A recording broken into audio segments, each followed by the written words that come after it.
Đâu nào.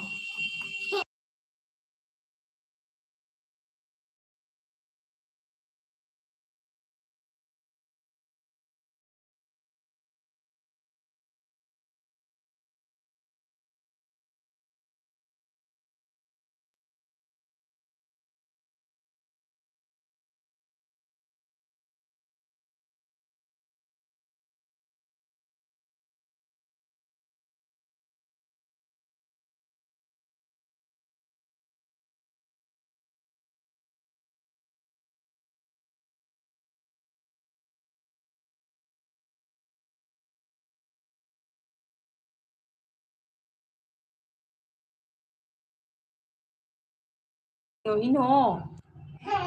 Epa. Bukan no i.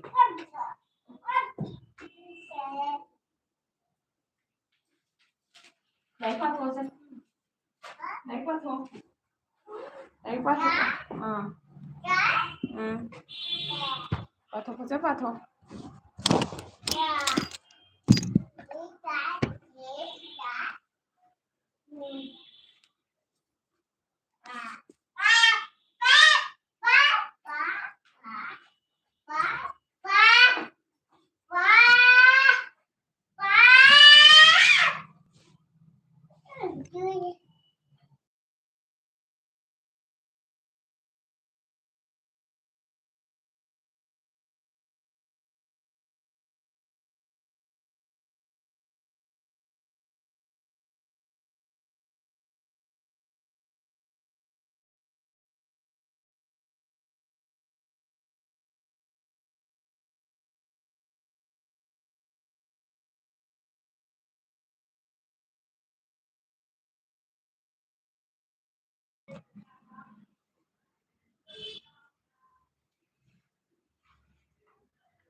Hello, Divya. Good morning.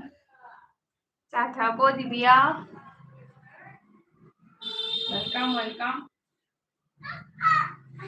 Chathabo, you can have a glow.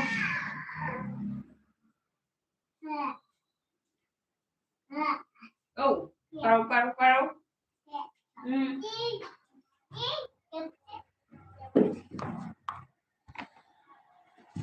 Thagle nang di thaglabo thae Divya angang school chatpagi nganna thae aduga adiga hak sanni chara wali ro chawan thai ro elki thabak loiba laitabane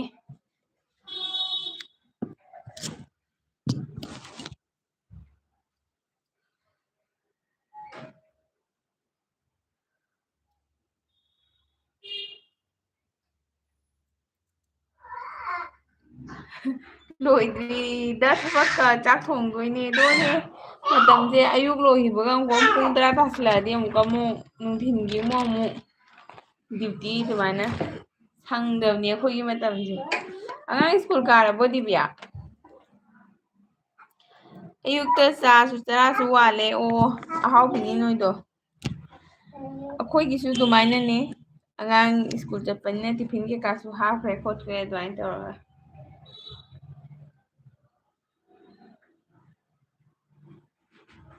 ꯑꯌꯨꯛꯀꯤ ꯂꯣꯏꯔꯛꯄꯗ ꯑꯃꯨꯛ ꯅꯨꯡꯊꯤꯟꯒꯤ ꯂꯣꯏꯔꯛꯄꯗ ꯑꯃꯨꯛ ꯑꯗꯨꯃꯥꯏꯅ ꯃꯊꯪ ꯁꯪꯉꯒ ꯂꯩꯇꯦꯗ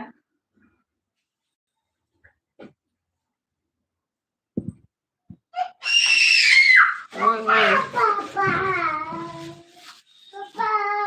first like then thank you ꯀꯥꯔꯦ 7 ꯇꯝꯂꯤ ꯑꯣꯏꯃ ꯆꯥꯎꯔꯦꯅꯦ ꯅꯪꯗꯤ ꯗꯤꯕꯤꯌꯥꯗꯤ ꯋꯥꯏ ꯁꯪꯉꯦꯗ ꯑꯗꯨꯏꯗꯤ ꯀ꯭ꯂꯥꯁ 7 ꯇꯝꯃꯗꯤ ꯗꯤꯕꯤꯌꯥ ꯑꯋꯥꯕ ꯂꯣꯏꯔꯦ ꯑꯩꯈꯣꯏꯗꯤ ꯑꯗꯨꯒ ꯌꯧꯗ꯭ꯔꯤꯗ ꯑꯋꯥꯕꯒ ꯀꯣꯝꯗ꯭ꯔꯤ ꯑꯩꯈꯣꯏꯗꯤ ꯊꯕꯛꯁꯤꯗꯤ ꯂꯣꯏꯕ ꯅꯥꯏꯗꯦ ꯍꯥꯏꯗꯨꯅꯤ ꯑꯗꯨꯅꯤ ꯃꯣꯏ ꯑꯉꯥꯡꯁꯤꯡ ꯍꯜꯂꯛꯑꯒꯅ ꯑꯃꯨꯛ ꯍꯦꯜꯂꯦ ꯊꯕꯛ ꯀꯟꯕꯁꯦ ꯆꯠꯈ꯭ꯔꯒ ꯉꯥꯏꯍꯥꯛ ꯁꯪꯉꯦ ꯍꯜꯂꯛꯑꯒ ꯑꯃꯨꯛ ꯍꯣꯏ ꯆꯥꯎꯔꯦ ꯑꯗꯨꯅꯤ ꯍꯥꯏꯗꯣ ꯆꯥꯎꯔꯦ ꯋꯥꯏ ꯁꯪꯉꯦ ꯍꯥꯏꯗꯤ ꯃꯇꯣꯝꯇ ꯑꯩꯈꯣꯏꯗꯤ ꯑꯗꯨꯒ ꯑꯣꯏꯗꯦꯗ ꯁ꯭ꯀꯨꯜ ꯆꯠꯂꯁꯨ ꯑꯩꯅ ꯑꯗꯨꯝ ꯂꯣꯏꯁꯤꯜꯂꯒ ꯊꯥꯕ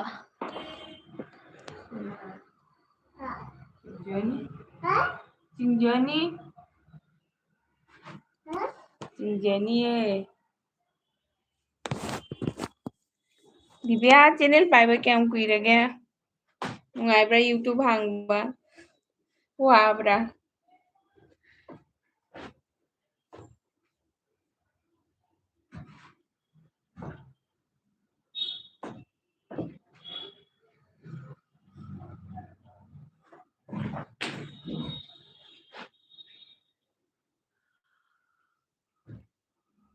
ꯑꯩꯒꯤ ꯑꯉꯥꯡꯁꯦ ꯑꯃꯅ ꯆꯍꯤ ꯍꯟꯗꯛ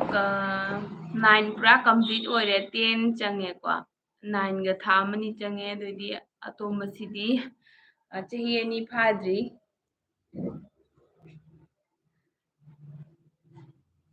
ꯄꯤꯛꯏꯗ ꯂꯣꯏꯅ ꯅꯪꯗꯤ ꯑꯃꯈꯛꯇꯪꯂꯣ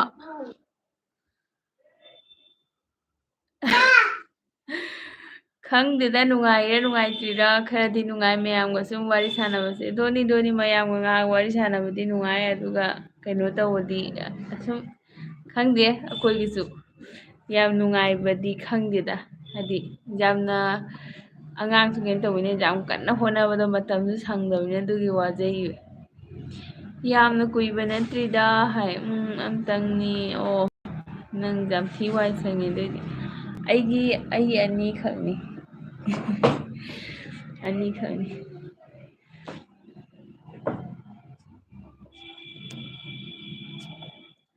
ꯁꯨꯝ ꯀꯩꯅꯣ ꯇꯧꯔꯗꯤ ꯋꯥꯏꯒ ꯁꯪꯉꯗꯤ ꯈꯔ ꯀꯩꯅꯣ ꯇꯧꯒꯗ꯭ꯔꯥ ꯍꯥꯏꯅ ꯈꯜꯂꯤ ꯍꯦꯜꯞ ꯑꯣꯏꯒꯗ꯭ꯔꯥ ꯍꯥꯏꯅ ꯑꯉꯥꯡꯅꯒ ꯄꯤꯕꯅꯦ ꯌꯥꯝꯅ ꯁꯦꯝꯕꯒ ꯉꯝꯗꯦꯗ ꯀꯣꯟꯇꯦꯟꯒ ꯑꯩ ꯅꯨꯄꯥ ꯉꯥꯛꯇꯅꯤ ꯅꯨꯄꯤꯒ ꯌꯥꯎꯖꯗ꯭ꯔꯦ ꯅꯨꯄꯥ ꯉꯥꯛꯇꯅꯤ ꯅꯪꯗꯤ ꯅꯨꯄꯤꯔꯣ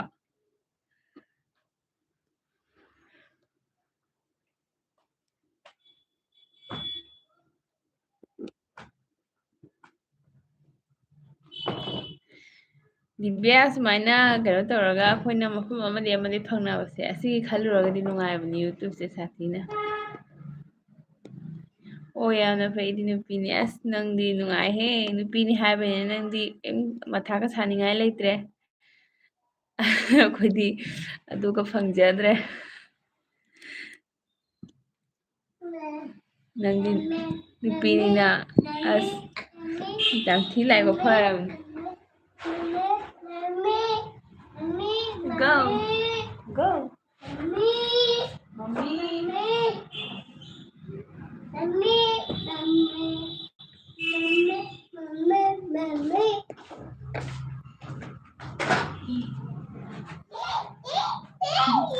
ꯅꯨꯡꯉꯥꯏꯌꯦ ꯃꯤꯅ ꯎꯕꯗꯗꯤ ꯐꯣꯟꯗ ꯉꯥꯎꯔꯦ ꯍꯥꯏꯕꯤꯔꯦ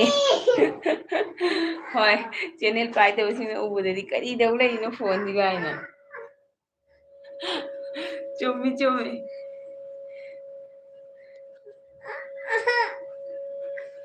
ꯑꯗꯨꯝ ꯀꯨꯏꯅ ꯆꯪꯉꯤꯅꯀꯣ ꯏꯗꯤꯠ ꯇꯧꯕ ꯈꯪꯗꯦ ꯀꯔꯤ ꯈꯪꯗꯦ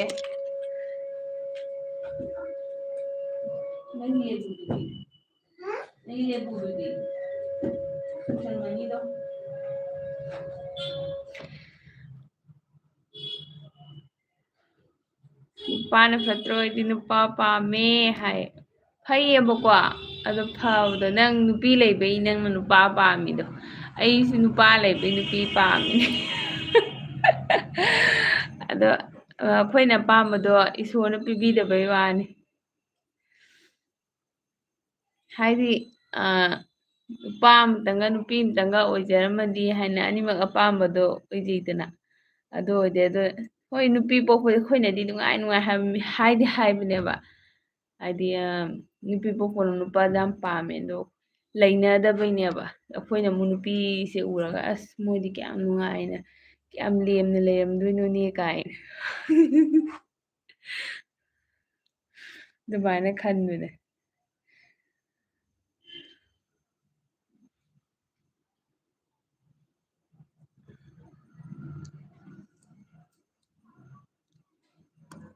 ꯗꯤꯕꯤꯌꯥ ꯀꯩ ꯃꯊꯦꯜ ꯊꯣꯡꯗꯣꯏꯅꯣ ꯅꯣꯡ ꯇꯥꯕ꯭ꯔꯣ ꯑꯗꯨꯒ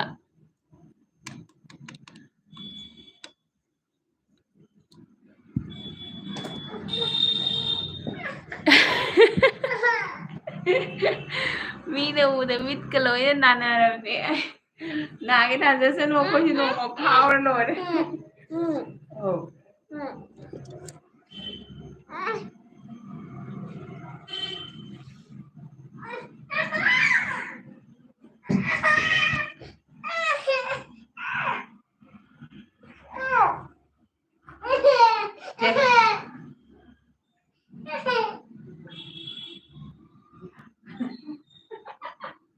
Ada sana udah.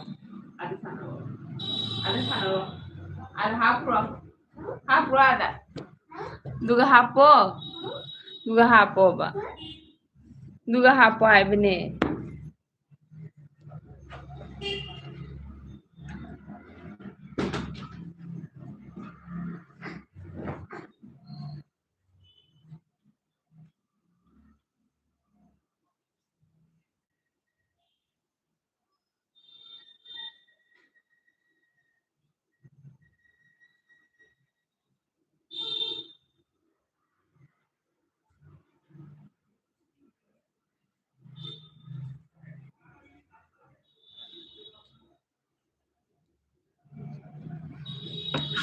DBS ang hanglega thoni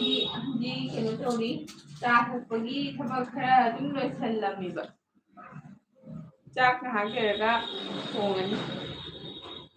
kay injang thongdoino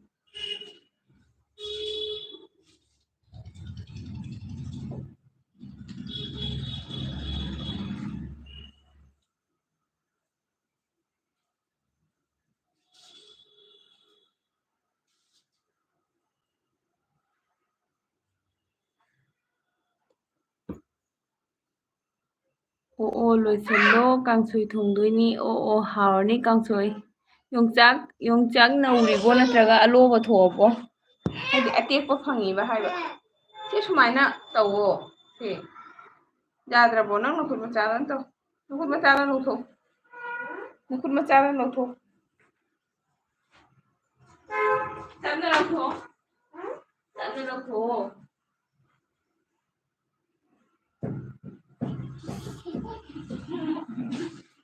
yaraba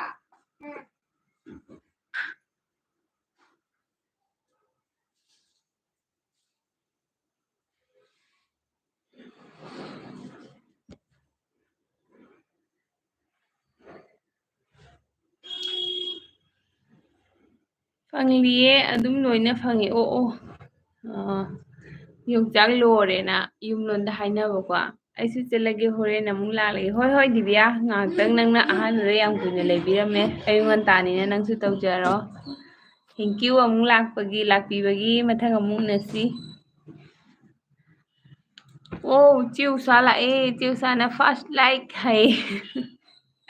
thank you ꯆꯦꯎꯁꯥ ꯊꯕꯛ ꯂꯣꯏꯔꯕꯣ ꯑꯌꯨꯛꯀꯤ ꯗꯤꯕꯤꯌꯥꯅ oke oke Divya thank you Divya like amtang tawbiramo hey go go mama go Tiusa nung haidaba lephrabo Divya like taramo ha e Tiusa na tawre Divya like taramo chechigida like it tanara lawe Tiusa na lawbire nung haidaba pharbo Tiusa asiga mo haure asiga kano tawibako sorok mogi highway sembado dugi leibak haina leibado nahan nong sisilakpadadi po Tiusa kidingai masakni po nong situga upun mayamno ne amatta udabini Tiusa na nungai po Divya hai duga Divya na like aina hana tawrabni Tiusa hai oke Divya nang anirak nang mure like am tangai hare ani oirambadagi aduga Tiusa ana loidrida thabak ai loiba laitamni Tiusa angang chakhrabo che school kaba hawrabo natraga hawdribo akhoi khaibo pora ka takhatlene chapter 1 ga loidorene Dibyana Tiusa nungairiye hai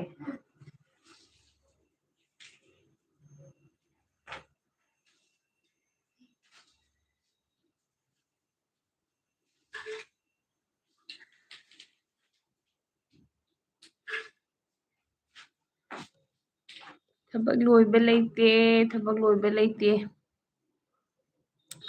ꯁꯤꯗ ꯅꯣꯡ ꯇꯥꯕ ꯂꯦꯞꯈ꯭ꯔꯦ ꯅꯨꯡꯁꯥ ꯃꯩ ꯍꯧꯔꯦ ꯑꯃꯨꯛ ꯍꯥꯏ ꯑꯣ ꯃꯥꯏ ꯄꯦꯝꯃ ꯑꯣ ꯅꯣꯡꯗꯣ ꯇꯦꯛꯆꯥꯛꯁꯤꯒ ꯇꯥꯕ ꯍꯧꯔꯛꯑꯦ ꯍꯥꯏꯗꯤ ꯌꯥꯝ ꯅꯥꯇꯩ ꯆꯥꯗꯕ ꯁꯟꯗꯥꯋꯥꯏꯔꯝꯗ ꯆꯨꯕꯤꯒꯗꯣ ꯅꯤꯅꯤ ꯍꯨꯝꯅꯤꯗꯒꯤ ꯇꯧꯔꯦꯕꯀꯣ ꯗꯤꯕꯤꯌꯥ ꯆꯦ ꯍꯣꯏꯗꯁꯨ ꯂꯥꯛꯑꯣ ꯍꯥꯏ ꯃꯌꯥꯝ ꯄꯨꯝꯅꯃꯛ ꯍꯧ ꯍꯧꯗꯅ ꯆꯠꯁꯤ ꯆꯦ ꯑꯩ ꯍꯟꯗꯛ ꯂꯥꯛꯄ ꯉꯝꯗꯦ ꯑꯗꯨꯏꯁꯨ ꯑꯩ ꯚꯤꯗꯤꯑꯣꯗ ꯁꯞꯄꯣꯔꯠ ꯇꯧꯏꯀꯣ ꯉꯝꯃꯗꯤ ꯑꯅꯤꯔꯛꯇ ꯇꯧꯏ ꯉꯝꯗ꯭ꯔꯗꯤ ꯑꯦꯜꯕꯤꯗ ꯉꯝꯗ꯭ꯔꯁꯨ ꯚꯤꯗꯤꯑꯣꯗ ꯑꯗꯨꯃꯥꯏꯅ ꯑꯗꯨꯒ ꯚꯤꯗꯤꯑꯣ ꯑꯅꯧꯕ ꯊꯥꯡꯒꯠꯄꯅꯤ ꯏꯆꯦ ꯗꯤꯕꯤꯌꯥ ꯚꯤꯗꯤꯑꯣ ꯌꯦꯡꯃꯤꯟꯅꯁꯤ ꯑꯗꯨꯒ ꯗꯤꯕꯤꯌꯥꯅ ꯑꯩꯉꯣꯟꯗꯁꯨ ꯑꯅꯤ ꯊꯣꯛꯇꯦ ꯍꯟꯖꯤꯟꯅ ꯑꯃꯨꯛ ꯌꯦꯡꯂꯕꯅꯦ ꯀꯩ ꯄꯤꯌꯣ ꯁꯤ ꯄꯤꯌꯣꯔꯣ ꯁꯤ ꯄꯤ ꯌꯥꯗꯦ ꯁꯤ ꯄꯤꯁꯤ ꯑꯌꯨꯛꯇ ꯆꯥꯔꯗꯤ ꯃꯕꯨꯛ ꯇꯥꯈꯠꯂꯛꯀꯅꯤ ꯑꯣ ꯂꯥꯏꯔꯤꯛꯇꯣ ꯑꯅꯤꯈꯛ ꯊꯣꯛꯑꯝꯃꯦꯕ ꯊꯣꯛꯑꯝꯃꯒ ꯑꯃꯨꯛ ꯀꯩꯁꯨ ꯀꯥꯏꯗꯦꯗ ꯗꯤꯕꯤꯌꯥ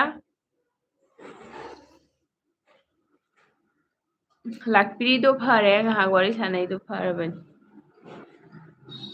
ꯆꯦ ꯎꯆꯥ ꯍꯣꯏ ꯂꯥꯛꯀꯦ ꯆꯦ ꯑꯩ ꯍꯌꯦꯡ ꯑꯩ ꯍꯛꯆꯥꯡ ꯉꯝꯗꯕꯒꯤ ꯂꯥꯛꯄ ꯑꯝꯇ ꯉꯝꯗ꯭ꯔꯦ ꯍꯣꯏ ꯁꯖꯤꯕꯨ ꯃꯄꯥꯟꯒꯤꯀꯣ ꯗꯤꯕꯤꯌꯥꯅ ꯍꯣꯏ ꯍꯥꯏ ꯈꯝꯕ ꯂꯥꯛꯑꯦ ꯑꯁ ꯈꯝꯕ ꯅꯩꯊꯈ꯭ꯔꯦꯀꯣ ꯂꯥꯏꯖꯒ ꯆꯤꯆꯥ ꯍꯥꯏꯅ ꯀꯥꯏꯗꯩ ꯐꯪꯅꯔꯨꯏꯅꯣ ꯃꯇꯝ ꯆꯥꯅ ꯐꯪꯅꯩꯌꯦꯕ ꯒꯨꯗ ꯃꯣꯔꯅꯤꯡ ꯀꯥꯏ ꯈꯝꯕꯅ ꯑꯗꯨꯒ ꯆꯦ ꯁꯨꯁꯃꯤ ꯃꯤꯡ ꯑꯃ ꯊꯣꯟꯒꯦ ꯍꯥꯏ ꯑꯣ ꯊꯣꯜꯂꯣ ꯌꯥꯏꯌꯦ ꯀꯩ ꯊꯣꯟꯒꯦ ꯍꯥꯏꯅꯣ ꯊꯣꯜꯂꯣ ꯑꯗꯨꯒ ꯁ꯭ꯀꯨꯜꯁꯦ ꯍꯧꯔꯤ ꯍꯧꯗꯦ ꯍꯥꯏꯗꯨꯅꯤ ꯕꯨꯛ ꯄꯤꯗ꯭ꯔꯤ ꯀꯣꯄꯤ ꯄꯦꯟ ꯄꯨꯔꯒ ꯂꯥꯛꯑꯣ ꯍꯥꯏ ꯑꯗꯨꯅ ꯆꯠꯇ꯭ꯔꯤ ꯀ꯭ꯂꯥꯁ ꯑꯣꯏꯔꯗꯤ ꯍꯥꯏꯅ 17ꯗ ꯆꯠꯂꯤꯅꯤ ꯍꯥꯏ ꯑꯣ ꯕꯨꯛ ꯀꯣꯄꯤ ꯄꯦꯟꯗꯨꯗꯤ ꯑꯗꯨꯝ ꯁ꯭ꯀꯨꯜ ꯍꯥꯡꯕꯒꯤ ꯃꯇꯝ ꯃꯥꯡꯗꯅꯕ ꯍꯥꯏꯅ ꯇꯧꯔꯤꯅꯤ ꯁꯤꯡꯉꯦ ꯆꯦ ꯃꯣꯏꯁꯨ ꯀꯩꯅꯣ ꯇꯧꯔꯤꯅꯤ ꯑꯅꯧꯕ ꯅ꯭ꯌꯨ ꯀꯣꯃꯔ ꯉꯥꯏꯕ ꯑꯣꯏꯔꯝꯒꯅꯤ ꯑꯩꯈꯣꯏꯒꯤꯁꯨ ꯍꯧꯔꯦꯕꯀꯣ ꯕꯨꯛ ꯄꯤꯔꯦ ꯑꯗꯣ ꯑꯦꯗꯃꯤꯁꯟ ꯋꯥꯠꯂꯤꯕꯅꯤꯅꯅꯦ ꯆꯦꯞꯇꯔꯗꯤ ꯇꯥꯈꯠꯂꯦꯕ ꯑꯗꯨꯏꯁꯨ ꯍꯧꯖꯤꯛ ꯑꯗꯨꯝ ꯔꯥꯏꯇꯤꯡꯒꯨꯝꯕ ꯀꯩꯒꯨꯝꯕ ꯇꯧꯍꯜꯂꯦꯕ ꯏꯪꯂꯤꯁꯇꯒꯤ ꯇꯧꯔꯒ ꯁꯤꯡꯉꯦ ꯆꯦ ꯍꯧꯖꯤꯛ ꯂꯣꯏꯅ ꯈꯝꯕꯅ ꯁꯦꯀꯦꯟ ꯂꯥꯏꯛ ꯗꯟ ꯍꯥꯏ ꯊꯦꯡꯀ꯭ꯌꯨ ꯕ꯭ꯔꯣ ꯈꯝꯕ ꯆꯥ ꯊꯛꯑꯕꯣ ꯑꯗꯨꯒ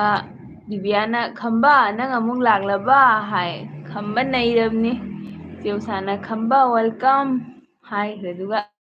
ꯈꯝꯕꯅ ꯆꯦ ꯁꯨꯁꯃꯤ ꯍꯦꯛꯇ ꯃꯥꯔꯛꯁꯦ ꯊꯦꯡꯅꯕ ꯑꯩꯒꯤ ꯂꯥꯏꯕꯛꯁꯤꯒ ꯀꯔꯤꯅꯣ ꯍꯥꯏꯁꯤꯕꯨ ꯐꯖꯅ ꯈꯪꯅꯕ꯭ꯔꯣ ꯈꯝꯕ ꯐꯩꯌꯦ ꯑꯩ ꯍꯧꯖꯤꯛꯇ ꯌꯦꯡꯉ ꯅꯣꯛꯑꯝꯃꯤꯅꯦ ꯑꯩꯅ ꯕ꯭ꯂꯣꯛ ꯅꯝꯍꯧ ꯌꯥꯗ꯭ꯔꯣ ꯅꯪ ꯀꯩꯒꯤ ꯔꯤꯜꯗꯪ ꯅꯝꯃꯤꯅꯣ ꯑꯗꯨꯒ ꯀꯩꯅꯣꯅ ꯈꯝꯕꯅ ꯆꯦ ꯗꯤꯕꯤꯌꯥ ꯀꯨꯏꯔ ꯃꯇꯨꯡꯗ ꯍꯥꯏꯌꯦ ꯑꯗꯨꯒ ꯈꯝꯕꯁꯦ ꯃꯤ ꯄꯨꯛꯆꯦꯜ ꯆꯥꯎꯕ ꯁꯦꯡꯇ꯭ꯔꯤꯛ ꯁꯦꯡꯕ ꯀꯁꯥꯔꯒꯤ ꯄꯥꯈꯪꯅꯦ ꯑꯗꯨꯒ ꯈꯝꯕꯅ ꯆꯦ ꯎꯆꯥ ꯏꯆꯤꯕꯤ ꯍꯥꯏꯈꯔꯦ ꯑꯗꯨꯒ ꯆꯦ ꯎꯆꯥꯅ ꯈꯝꯕ ꯍꯥꯏꯅ ꯀꯧꯔꯦ ꯈꯝꯕ ꯀꯩ ꯆꯥ ꯊꯛꯏꯅꯣ ꯗꯤꯕꯤꯌꯥꯅ ꯈꯝꯕ ꯅꯨꯡꯉꯥꯏꯔꯤꯕꯣ ꯅꯪꯕꯣ ꯍꯥꯏ ꯈꯝꯕ ꯐꯨꯜ ꯏꯟꯖꯣꯏꯅꯤ ꯈꯝꯕꯒꯤ ꯀꯩꯅꯣꯁꯨ ꯁꯖꯤꯕꯨꯒꯤ ꯃꯨꯛꯕꯥꯡꯁꯨ ꯌꯦꯡꯉꯦ ꯑꯗꯣ ꯈꯝꯕꯁꯦ ꯍꯟꯗꯛ ꯆꯥꯔꯗꯤ ꯆꯥꯛꯈꯣꯝ ꯆꯥꯎꯅ ꯆꯥꯔꯛꯑꯣ ꯑꯍꯥꯟꯕ ꯃꯨꯛꯕꯥꯡ ꯑꯣꯏꯗꯣꯏꯔꯥ ꯈꯝꯕꯗꯨꯅ ꯃꯃꯥ ꯆꯥꯛꯇꯣ ꯆꯥꯕ ꯌꯥꯗꯤꯌꯦ ꯍꯔꯦ ꯀ꯭ꯔꯤꯁꯅ ꯆꯥꯅꯣ ꯆꯥꯅꯤ ꯆꯥꯅꯤꯁꯦ ꯃꯥꯗꯤ ꯌꯥꯝ ꯍꯩꯌꯦ ꯃꯁꯤ ꯑꯉꯥꯡꯁꯦ ꯑꯗꯩꯗꯤ ꯆꯦ ꯎꯆꯥꯅ ꯕꯨꯛ ꯄꯤꯗ꯭ꯔꯤ ꯐꯥꯕ ꯍꯥꯏꯌꯦ ꯑꯗꯨꯒ ꯗꯤꯕꯤꯌꯥꯅ ꯆꯠꯍꯧꯔꯒꯦ ꯈꯝꯕ ꯂꯩꯍꯧꯈꯣ ꯍꯥꯏꯗꯤ ꯗꯤꯕꯤꯌꯥꯅ ꯆꯦ ꯎꯆꯥ ꯂꯩꯍꯧꯈꯣ ꯍꯥꯏ ꯍꯣꯏ ꯗꯤꯕꯤꯌꯥ ꯃꯊꯪꯗ ꯑꯃꯨꯛ ꯊꯦꯡꯅꯔꯁꯤ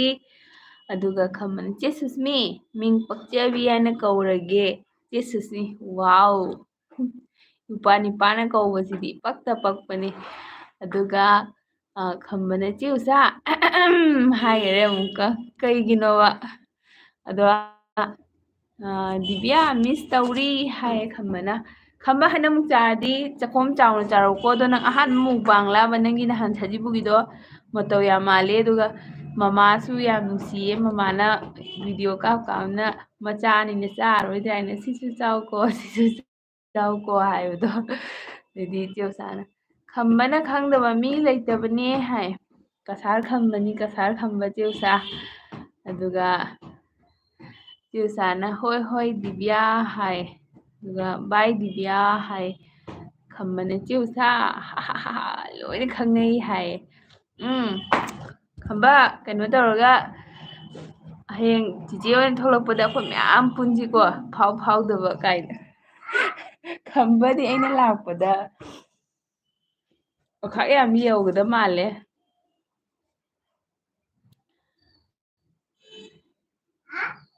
ꯈꯝꯕꯅ ꯗꯤꯕꯤꯌꯥ ꯂꯩꯈꯣ ꯍꯥꯏ ꯑꯗꯨꯒ ꯗꯤꯕꯤꯌꯥꯅ ꯈꯝꯕ ꯃꯤꯁ ꯌꯨ ꯇꯨ ꯍꯥꯏꯔꯒ ꯊꯝꯁ ꯑꯞ ꯄꯤꯔꯦ ꯑꯗꯨꯒ ꯈꯝꯕꯅ ꯄꯛꯆꯕꯤ ꯏꯆꯦ ꯑꯍꯦꯝ ꯍꯥꯏ ꯀꯩ ꯍꯥꯏꯒꯦ ꯏꯄ꯭ꯋꯥꯅꯤꯄꯥꯎ ꯀꯩꯗꯧꯔꯦ ꯍꯥꯏꯕꯅꯣ ꯅꯪꯅ ꯑꯍꯦꯝ ꯑꯍꯦꯝ ꯍꯥꯏꯁꯦ ꯅꯪ ꯀꯗꯥꯏꯗꯅꯣꯝꯗꯒꯤ ꯀꯩꯅꯣꯝꯃ ꯃꯔꯧ ꯂꯩꯕ ꯀꯣꯠ ꯋꯥꯔꯗ ꯑꯃ ꯃꯥꯜꯂꯦ ꯑꯗꯨꯒ ꯈꯝꯕꯅ ꯗꯤꯕꯤꯌꯥ ꯂꯚ ꯌꯨ ꯍꯥꯏꯈꯔꯦ ꯂꯚ ꯌꯨꯒ ꯍꯥꯏꯈꯔꯦꯅꯦ ꯗꯤꯕꯤꯌꯥꯗ ꯈꯝꯕꯅ ꯑꯗꯩꯗꯤ ꯗꯤꯕꯤꯌꯥꯅ ꯈꯝꯕ ꯑꯩ ꯆꯥꯛ ꯊꯣꯡꯕ ꯇꯧꯈꯤꯒꯦ ꯆꯥꯛ ꯊꯣꯡꯅꯕ ꯇꯧꯈꯤꯒꯦ ꯍꯥꯏ ꯑꯗꯨꯒ ꯈꯝꯕꯅ ꯆꯦ ꯄꯛꯆꯕꯤ ꯎꯄꯥꯏ ꯂꯩꯇꯦ ꯁꯨꯝ ꯚꯤꯗꯤꯑꯣ ꯅꯝꯁꯤꯟꯈ꯭ꯔꯦ ꯍꯥꯏ ꯅꯪ ꯕ꯭ꯂꯣꯛ ꯅꯝꯍꯧꯗ꯭ꯔꯕ ꯍꯥꯏꯕ ꯈꯔ ꯁꯥꯡꯅ ꯔꯤꯜꯁ ꯅꯠꯇꯕꯗ ꯌꯥꯏꯌꯦ ꯑꯗꯨꯁꯨ ꯑꯗꯨꯒ ꯏꯆꯦ ꯎꯆꯥꯅ ꯂꯝꯂꯥꯏ ꯈꯣꯏꯔꯝꯕꯗ ꯈꯝꯕꯗꯤ ꯂꯥꯏꯁꯣꯟ ꯁꯣꯟꯗꯦ ꯀꯦꯃꯦꯔꯥꯗ ꯐꯣꯀꯁ ꯇꯧꯕꯗꯣ ꯏꯆꯦ ꯎꯆꯥ ꯅꯪ ꯑꯗꯨ ꯅꯠꯇꯕ ꯑꯃ ꯇꯥꯔꯕꯣ ꯀꯩꯅꯣꯅ ꯆꯥꯕꯗ ꯉꯥꯎꯖꯩꯅ ꯀꯩꯅꯣꯒꯤ ꯂꯥꯏꯒꯤ ꯆꯥꯛ ꯊꯥꯕꯗ ꯍꯥꯏꯕꯗꯣ ꯑꯦ ꯏꯁꯣꯔ ꯏꯕꯨꯡꯉꯣ ꯀꯩ ꯍꯥꯏꯕ ꯅꯆꯥꯕꯨ ꯀꯩꯅꯣ ꯇꯧꯕꯤꯌꯨ ꯃꯪꯒꯣꯜ ꯄꯤꯕꯤꯌꯨ ꯑꯗꯨ ꯑꯗꯥ ꯍꯥꯏꯔꯒ ꯑꯩꯕꯨ ꯑꯝꯇꯪ ꯐꯥꯎꯗꯅ ꯒꯣꯔꯃꯦꯟ ꯖꯣꯕꯁꯨ ꯑꯃ ꯑꯣꯏꯍꯟꯕꯤꯌꯨ ꯑꯗꯨꯒ ꯑꯝꯇ ꯄꯩꯁꯥ ꯄꯥꯏꯍꯟꯕꯤꯌꯨ ꯀꯔꯣꯔꯄꯇꯤ ꯀꯥꯏꯗꯣ ꯑꯝꯇ ꯑꯣꯏꯍꯟꯕꯤꯌꯨ ꯍꯥꯏꯗꯣ ꯅꯪ ꯇꯥꯔꯕꯣ ꯑꯗꯨꯒ ꯗꯤꯕꯤꯌꯥꯅ ꯌꯨ ꯇꯨ ꯍꯥꯏꯅ ꯍꯥꯏꯔꯒ ꯍꯔꯥꯎꯔꯦ ꯗꯤꯕꯤꯌꯥ ꯅꯪꯒꯤ ꯀꯥꯡꯁꯣꯏꯗꯣ ꯈꯝꯕ ꯍꯣꯏꯗꯁꯨ ꯈꯔ ꯊꯤꯟꯕꯤꯌꯨ ꯑꯗꯨꯒ ꯈꯝꯕꯅ ꯗꯤꯕꯤꯌꯥ KFC ꯍꯥꯏꯌꯦ ꯊꯣꯡꯗ꯭ꯔꯤꯌꯦ ꯑꯗꯨꯒ ꯈꯝꯕꯅ ꯏꯆꯦ ꯎꯆꯥ ꯂꯝꯂꯥꯏ ꯍꯧꯅ ꯆꯦꯟꯒꯔꯦ ꯀꯦꯃꯦꯔꯥ ꯎꯕꯗꯩ ꯂꯝꯂꯥꯏꯗ ꯆꯥꯐꯝ ꯈꯜꯂꯝꯃꯔꯣꯏ ꯍꯥꯏꯗꯤ ꯀꯩꯅꯣ ꯃꯣꯏꯁꯦ ꯀꯦꯃꯦꯔꯥ ꯉꯥꯛꯇ ꯍꯥꯏꯅ ꯁꯤ ꯆꯥꯔꯅꯨ ꯃꯕꯨꯛ ꯅꯥꯅꯤ ꯆꯥꯕ ꯌꯥꯗꯦ ꯃꯕꯨꯛ ꯅꯥꯅꯤ ꯍꯩꯗꯣꯛꯀꯅꯨ ꯄꯥꯏꯌꯨ ꯃꯕꯨꯛ ꯅꯥꯅꯤ ꯗꯤꯕꯤꯌꯥꯅ ꯈꯝꯕ ꯀꯥꯡꯁꯣꯏ ꯊꯣꯡꯗꯣꯏꯅꯤ ꯆꯥꯗ꯭ꯔꯤꯌꯦ ꯍꯥꯏꯌꯦ ꯑꯗꯨꯒ ꯈꯝꯕꯅ ꯗꯤꯕꯤꯌꯥ ꯍꯥꯏꯈ꯭ꯔꯦ ꯑꯃꯨꯛꯀ ꯏꯆꯦ ꯈꯝꯕꯁꯦ ꯌꯥꯝ ꯑꯍꯦꯝ ꯇꯧꯔꯤꯀꯣ ꯃꯥꯏ ꯑꯍꯦꯝꯁꯦ ꯌꯥꯝ ꯃꯔꯧ ꯂꯩꯔꯝꯃꯅꯤ ꯑꯗꯨꯒ ꯏꯆꯦ ꯎꯆꯥꯅ ꯑꯝꯇ ꯌꯥꯎꯖꯕꯅꯤꯅ ꯂꯨꯅ ꯇꯧꯔꯤꯅꯤ ꯃꯃꯥꯅ ꯑꯗꯨꯅꯤ ꯍꯥꯏꯗꯣ ꯃꯃꯥꯅ ꯀꯌꯥꯝ ꯅꯨꯡꯁꯤꯅ ꯍꯥꯏꯗ꯭ꯔꯥ ꯏꯆꯦ ꯎꯆꯥ ꯀꯣ ꯑꯗꯨꯒ ꯈꯝꯕꯅ ꯗꯤꯕꯤꯌꯥ ꯄꯛꯆꯕꯤꯗ ꯁꯞꯄꯣꯔꯠ ꯇꯧꯕꯤꯔꯝꯃꯣ ꯍꯥꯏ ꯊꯦꯡꯀ꯭ꯌꯨ ꯑꯗꯨꯒ ꯂꯥꯏꯖꯂꯦꯝꯕꯤ ꯂꯥꯛꯑꯦ ꯂꯥꯏꯖꯂꯦꯝꯕꯤ 3 ꯂꯥꯏꯛ ꯆꯦꯁꯨ ꯊꯦꯡꯀ꯭ꯌꯨ ꯂꯥꯏꯖ ꯑꯌꯨꯛꯀꯤ ꯊꯕꯛ ꯂꯣꯏꯔꯕꯣ ꯆꯤꯆꯦꯒꯤꯗ ꯂꯥꯛꯄꯤꯕꯒꯤ ꯌꯥꯝ ꯍꯔꯥꯎꯔꯦ ꯆꯥ ꯂꯥꯡ ꯊꯛꯂꯛꯑꯕꯣ ꯗꯤꯕꯤꯌꯥꯅ ꯈꯝꯕ ꯑꯩꯅ ꯍꯥꯏꯔꯒ ꯅꯣꯛꯊꯈ꯭ꯔꯦ ꯇꯧꯋꯦ ꯗꯤꯕꯤꯌꯥꯅ ꯁꯞꯄꯣꯔꯠ ꯇꯧꯕꯤꯌꯦ ꯑꯗꯨꯒ ꯈꯝꯕꯅ ꯆꯦ ꯎꯆꯥ ꯏꯆꯤꯕꯤ ꯐꯨꯜ ꯁꯞꯄꯣꯔꯠ ꯍꯥꯏꯌꯦ ꯑꯗꯨꯒ ꯆꯥꯇꯣꯟꯗꯣ ꯆꯥꯅꯨꯀꯣ ꯈꯥꯈꯥꯡꯅꯤ ꯈꯝꯕꯅ ꯗꯤꯕꯤꯌꯥ ꯋꯥꯔꯤ ꯂꯩ ꯍꯥꯏ ꯌꯥꯝ ꯇꯥꯅꯤꯡꯉꯦ ꯈꯝꯕ ꯂꯤꯔꯣ ꯗꯤꯕꯤꯌꯥꯅ ꯑꯇꯣꯝꯕꯤ ꯂꯥꯛꯑꯦ ꯍꯥꯏ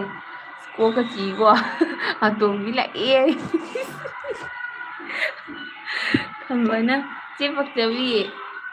ꯆꯦ ꯄꯛꯆꯕꯤ ꯋꯥꯔꯤꯗꯣ ꯍꯥꯏꯔ ꯅꯣꯛꯈ꯭ꯔꯦ ꯂꯥꯏꯖꯅ ꯆꯦ ꯎꯆꯥ ꯍꯥꯏꯅ ꯍꯥꯏꯔꯒ ꯅꯨꯡꯁꯤꯅ ꯀꯧꯔꯦ ꯆꯦ ꯎꯆꯥ ꯅꯨꯡꯁꯤꯕꯤ ꯑꯩ ꯂꯥꯛꯑꯦ ꯍꯥꯏꯅ ꯑꯗꯩꯗꯤ ꯂꯥꯏꯖꯅ ꯀꯩꯅꯣ AHL ꯁꯦ ꯀꯩ ꯍꯥꯏꯅꯣ ꯑꯍꯥꯟꯕ ꯂꯥꯏꯛ ꯍꯥꯏꯔꯣ ꯂꯥꯏꯛꯁꯦ ꯀꯩ ꯍꯥꯏꯅꯣ ꯁꯤꯁꯦ ꯆꯦ ꯈꯪꯗ꯭ꯔꯦ AHL ꯍꯥꯏꯁꯦ ꯗꯤꯕꯤꯌꯥꯅ ꯑꯩ ꯐꯖꯕ ꯆꯠꯂꯦꯍꯦ ꯁꯨꯁꯃꯤ ꯍꯥꯏꯌꯦ ꯑꯩ ꯐꯖꯕ ꯆꯠꯂꯦꯍꯦ ꯁꯨꯁꯃꯤ ꯑꯩ ꯅꯣꯛꯈ꯭ꯔꯦ ꯍꯣꯏ ꯗꯤꯕꯤꯌꯥ ꯃꯊꯪꯗ ꯑꯃꯨꯛ ꯎꯅꯁꯤꯀꯣ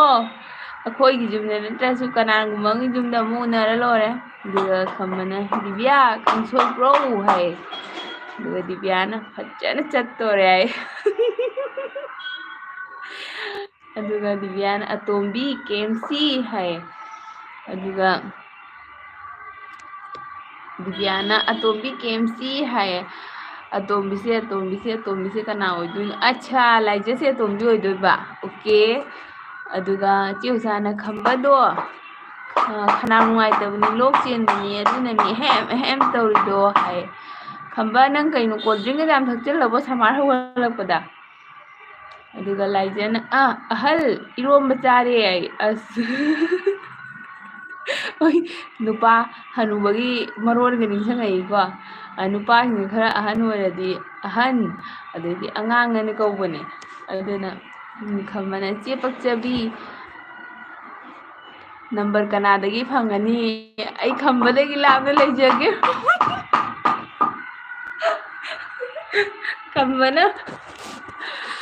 ꯈꯝꯕꯗꯒꯤ ꯑꯩ ꯂꯥꯞꯅ ꯂꯩꯔꯒꯦꯀꯣ ꯅꯝꯕꯔꯒ ꯑꯩꯒꯤ ꯅꯝꯕꯔ ꯐꯪꯉꯔꯣꯏ ꯅꯪ ꯈꯝꯕꯅ ꯏꯃꯣꯏꯅꯨꯒ ꯀꯞꯐꯟꯗꯅ ꯈꯝꯕꯒꯤ ꯂꯤꯂꯥꯁꯦ ꯑꯗꯨꯝ ꯌꯦꯡꯉꯣ ꯑꯗꯨꯒ ꯁꯥꯟꯇ ꯂꯥꯛꯑꯦ Shanta welcome good morning Shanta hi sis Susmita good morning and ꯃꯌꯥꯝ ꯁꯥꯟꯇꯅ ꯃꯌꯥꯝ ꯄꯨꯝꯅꯃꯛꯁꯨ ꯒꯨꯗ ꯃꯣꯔꯅꯤꯡ ꯍꯥꯏꯅ ꯋꯤꯁ ꯇꯧꯕꯤꯔꯛꯏ ꯊꯦꯡꯀ꯭ꯌꯨ ꯁꯥꯟꯇ ꯑꯩꯒꯤ LBꯗ ꯆꯪꯕꯤꯔꯛꯄꯒꯤ ꯆꯥ ꯊꯛꯂꯛꯑꯕꯣ ꯑꯗꯨꯒ ꯆꯦ ꯎꯁꯥꯅ ꯇꯥꯗ꯭ꯔꯤꯅꯦ ꯍꯥꯏ ꯅꯣꯛꯈ꯭ꯔꯦꯗꯣ ꯆꯦ ꯎꯁꯥ ꯑꯃꯨꯛ ꯇꯥꯔꯛꯀꯅꯤ ꯑꯗꯨꯒ ꯗꯤꯕꯤꯌꯥꯅ ꯈꯝꯕ ꯄꯨꯔꯛꯀꯦ ꯑꯟꯗꯣꯅ ꯊꯣꯡꯗꯣꯏꯅꯤ ꯀꯩꯅꯣ ꯑꯟꯗꯣꯅ ꯊꯣꯡꯗꯣꯏꯅꯦ ꯁꯤ ꯗꯤꯕꯤꯌꯥ ꯑꯟꯗꯣꯅ ꯍꯥꯏꯗꯤ ꯀꯩ ꯍꯥꯏꯅꯣ ꯈꯝꯕꯅ ꯆꯦ ꯎꯁꯥ ꯑꯍꯦꯝ ꯈꯝꯕ ꯃꯔꯧ ꯂꯩꯀꯣ ꯅꯪꯒꯤ ꯑꯍꯦꯝꯁꯦ ꯆꯦ ꯎꯁꯥ ꯈꯝꯕꯒꯤ ꯃꯊꯪꯒꯤ ꯕ꯭ꯂꯣꯛ ꯉꯥꯏꯃꯤꯟꯅꯁꯤ ꯃꯥꯏ ꯑꯍꯦꯝꯁꯦ ꯃꯔꯧ ꯌꯥꯝ ꯂꯩ ꯑꯗꯨꯒ ꯆꯦ ꯎꯁꯥꯅ ꯁꯥꯟꯇ ꯀꯨꯏꯔꯦ ꯎꯗꯕ ꯍꯥꯏꯌꯦ ꯑꯗꯨꯒ ꯈꯝꯕꯅ ꯗꯤꯕꯤꯌꯥ ꯍꯥꯎꯅ ꯊꯣꯡꯂꯣ ꯍꯥꯏꯌꯦ ꯆꯦ ꯎꯁꯥꯅ ꯑꯍꯦꯝ ꯈꯝꯕ ꯍꯥꯏꯌꯦ ꯑꯗꯨꯒ ꯗꯤꯕꯤꯌꯥꯅ ꯑꯇꯣꯝꯕꯤ ꯍꯥꯎꯊꯔꯦ ꯍꯥꯏꯌꯦ ꯑꯗꯨꯒ ꯈꯝꯕꯅ ꯕ꯭ꯔꯣ ꯁꯥꯟꯇ ꯑꯩꯒ ꯀꯥꯅꯦꯛ ꯂꯩꯕ꯭ꯔꯣ ꯍꯥꯏꯌꯦ ꯁꯥꯟꯇ ꯈꯝꯕꯒ ꯀꯥꯅꯦꯛ ꯂꯩꯇ꯭ꯔꯗꯤ ꯈꯝꯕꯗ ꯖꯣꯏꯟ ꯇꯧꯁꯟꯕꯤꯌꯣ ꯑꯩ ꯕ꯭ꯂꯨ ꯄꯤꯔꯛꯀꯦ ꯈꯝꯕꯁꯦ ꯁꯦꯡꯇ꯭ꯔꯤꯛ ꯁꯦꯡꯕ ꯑꯩꯈꯣꯏ ꯀꯁꯥꯔꯒꯤ ꯄꯥꯈꯪꯅꯦ ꯍꯌꯦꯡ ꯈꯝꯕꯅ ꯂꯨꯍꯣꯡꯕ ꯅꯨꯃꯤꯠꯇꯗꯤ ꯀꯁꯥꯔꯒꯤ ꯑꯩꯈꯣꯏꯒꯤ ꯈꯝꯕꯕꯨ ꯈꯪꯕ ꯀꯌꯥ ꯑꯃꯒꯤ ꯊꯃꯣꯏ ꯀꯥꯏꯗꯣꯏꯅꯦ ꯑꯗꯨꯒ ꯂꯥꯏꯖꯅ ꯆꯦ ꯆꯨꯁ ꯆꯥꯛ ꯇꯣꯛꯂꯦꯗ ꯂꯥꯏꯠ ꯆꯦꯟꯗꯧꯕ ꯃꯐꯝ ꯌꯥꯝꯃꯤ ꯇꯁ ꯂꯥꯏꯖꯒꯤ ꯋꯥꯅ ꯏꯆꯨꯝ ꯆꯨꯝꯃꯦ ꯈꯣꯡ ꯌꯥꯝꯕꯅꯤꯅ ꯉꯟꯇꯥꯅ ꯆꯥꯛ ꯍꯥꯟꯅ ꯆꯥꯊꯣꯛꯑꯦ ꯅꯠꯇ꯭ꯔꯥ ꯄꯨꯛ ꯍꯥꯟꯅ ꯊꯟꯗꯣꯛꯑꯦ ꯑꯗꯨꯒ ꯈꯣꯡ ꯌꯥꯝꯕꯅꯤꯅ ꯀꯅꯥꯏꯗ ꯆꯠꯇꯣꯔꯤꯕ ꯍꯥꯏꯅ ꯀꯩꯅꯣ ꯇꯧꯕ꯭ꯔꯣ ꯂꯥꯏꯖ ꯀꯩ ꯏꯟꯖꯥꯡ ꯆꯥꯏꯅꯣ ꯑꯗꯨꯒ ꯈꯝꯕꯅ ꯆꯦ ꯎꯁꯥ ꯀꯩꯅꯣꯝ ꯍꯥꯏꯗꯧ ꯂꯩ ꯍꯥꯏ ꯀꯩꯅꯣ ꯈꯝꯕ ꯌꯥꯝ ꯇꯥꯅꯤꯡꯉꯦ ꯍꯥꯏꯔꯣ ꯑꯗꯨꯒ ꯗꯤꯕꯤꯌꯥꯅ ꯀꯩ ꯋꯥꯔꯤꯅꯣ ꯈꯝꯕ ꯍꯥꯏꯗꯦ ꯑꯩꯅ ꯉꯁꯥꯏꯅ ꯍꯥꯏꯔꯦꯅ ꯃꯥꯏ ꯑꯍꯦꯝꯁꯦ ꯃꯔꯧ ꯂꯩꯌꯦꯅ ꯑꯗꯨꯒ ꯂꯥꯏꯖꯅ ꯑꯍꯜ ꯍꯥꯎꯊꯔꯦ ꯆꯥꯔꯕꯣ ꯍꯥꯏꯌꯦ ꯑꯗꯨꯒ ꯆꯦ ꯎꯁꯥꯅ ꯈꯝꯕꯒꯤ ꯀꯩꯕ ꯈꯣꯍꯤꯒꯤ ꯁꯃꯨꯗ꯭ꯔ ꯂꯩꯕꯗꯤ ꯑꯩ ꯈꯝꯕꯒꯤ ꯈꯣꯏꯍꯤꯒꯤ ꯁꯃꯨꯗ꯭ꯔ ꯂꯩꯕꯅꯤ ꯑꯩ ꯆꯦ ꯎꯆꯥ ꯍꯧꯖꯤꯛ ꯁꯥꯍꯤꯇ꯭ꯌꯗ ꯃꯥꯏ ꯑꯣꯟꯁꯤꯜꯂꯛꯀꯗꯣꯔꯦ ꯑꯗꯨꯒ ꯁꯥꯟꯇꯅ ꯏꯆꯦ ꯎꯁꯥ ꯒꯥꯎꯗ ꯊꯕꯛ ꯇꯧꯕ ꯂꯥꯛꯄꯒꯤ ꯋꯥꯏꯇꯤ ꯍꯣꯠꯅꯕ ꯀꯌꯥ ꯁꯪꯗ꯭ꯔꯦ ꯍꯥꯏꯌꯦ ꯑꯣꯀꯦ ꯁꯥꯟꯇ ꯒꯥꯎꯗ ꯂꯥꯛꯑꯗꯤ ꯑꯃꯨꯛꯀ ꯍꯦꯟꯅ ꯀꯩꯅꯣ ꯇꯧꯗꯣꯏꯅꯤꯅꯦ ꯁꯥꯟꯇ ꯕ꯭ꯂꯣꯛ ꯅꯝꯃꯣ ꯈꯨꯡꯒꯪꯒꯤ ꯑꯗꯨꯒ ꯂꯥꯏꯖꯅ ꯆꯦ ꯎꯆꯥꯁꯦ ꯅꯨꯡꯁꯤꯅ ꯀꯧꯔꯒ ꯈꯨꯝꯗꯦ ꯆꯦ ꯎꯁꯥ ꯂꯥꯏꯖꯅ ꯅꯨꯡꯁꯤꯅ ꯀꯧꯔ ꯈꯨꯝꯗꯦ ꯑꯝꯇ ꯈꯨꯝꯕꯤꯌꯣ ꯈꯨꯃꯝꯒꯅꯤ ꯂꯥꯏꯖ ꯀꯩꯅꯣ ꯇꯧꯕ ꯑꯣꯏꯔꯝꯒꯅꯤ ꯀꯣꯃꯦꯟ ꯆꯦꯟꯅꯈꯤꯅ ꯇꯥꯗꯕ꯭ꯔꯥ ꯀꯩꯅꯣ ꯆꯦ ꯎꯁꯥꯅ ꯍꯥꯏꯔꯣ ꯇꯧꯔꯒꯦ ꯂꯤꯔꯣ ꯇꯥꯔꯒꯦ ꯍꯥꯏꯔꯣ ꯇꯧꯔꯒꯦ ꯂꯤꯔꯣ ꯇꯥꯔꯒꯦ ꯄꯤꯕꯤꯔꯣ ꯌꯥꯊꯪꯗꯣ ꯍꯥꯏ ꯑꯗꯨꯒ ꯗꯤꯕꯤꯌꯥꯅ ꯑꯇꯣꯝꯕꯤ ꯆꯥꯗ꯭ꯔꯤꯌꯦ ꯆꯥꯛ ꯊꯣꯡꯉꯨꯔꯒꯦ ꯇꯧꯕꯅꯦ ꯍꯥꯏꯌꯦ ꯉꯜꯂꯤꯗ ꯗꯤꯕꯤꯌꯥ ꯈꯇꯪꯗꯤ ꯑꯗꯨꯒ ꯁꯥꯟꯇꯅ ꯀꯩꯅꯣ ꯁꯤꯒ ꯂꯩꯁꯤꯗꯤ ꯑꯗ ꯃꯈꯨꯝ ꯂꯩꯔꯦꯗꯨ ꯅꯪꯒꯤ ꯂꯦꯕꯨꯗꯨ ꯀꯥꯏ ꯆꯠꯈ꯭ꯔꯦ ꯅꯪꯅ ꯄꯥꯏꯔꯝꯕꯗꯨꯗꯤ ꯑꯗꯨ ꯂꯧ ꯆꯣ ꯆꯠꯂꯣ ꯅꯪꯅ ꯄꯥꯏꯔꯝꯕꯗꯨ ꯂꯧ ꯆꯣ ꯑꯗꯨꯒ ꯁꯥꯟꯇꯅ ꯂꯩꯇꯕ ꯃꯥꯜꯂꯦ ꯕ꯭ꯔꯣ ꯈꯝꯕ ꯍꯥꯏ ꯑꯗꯨꯒ ꯁꯥꯟꯇ ꯑꯩ ꯅꯉꯣꯟꯗ ꯕ꯭ꯂꯨ ꯄꯤꯔꯛꯀꯦꯀꯣ ꯀꯗꯥꯏꯅꯣ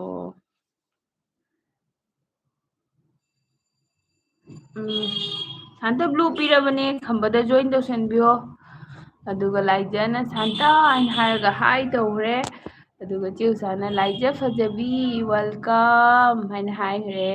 ꯈꯨꯝꯃꯛꯑꯦꯗꯣ ꯆꯦ ꯎꯁꯥꯅ ꯂꯥꯏꯖ ꯑꯗꯨꯒ ꯑꯗꯣ ꯂꯥꯏꯖ ꯅꯪꯒꯤꯁꯤꯒ ꯗꯤꯌꯥꯔ ꯍꯥꯏꯁꯦ ꯀꯔꯤꯅꯣꯕ ꯅꯪ ꯗꯣꯛꯇꯔ ꯍꯥꯏꯔꯥ ꯅꯠꯇ꯭ꯔꯒ ꯀꯔꯤꯅꯣꯕ ꯑꯗꯨꯒ ꯑꯍꯜ ꯍꯥꯏꯔ ꯑꯣ ꯍꯥꯏ ꯑꯗꯨꯒ ꯂꯥꯏꯖꯅ ꯌꯥꯔꯦꯗ ꯆꯦ ꯎꯁꯥ ꯍꯥꯏꯅ ꯍꯥꯏ ꯌꯥꯔꯦ ꯍꯥꯏ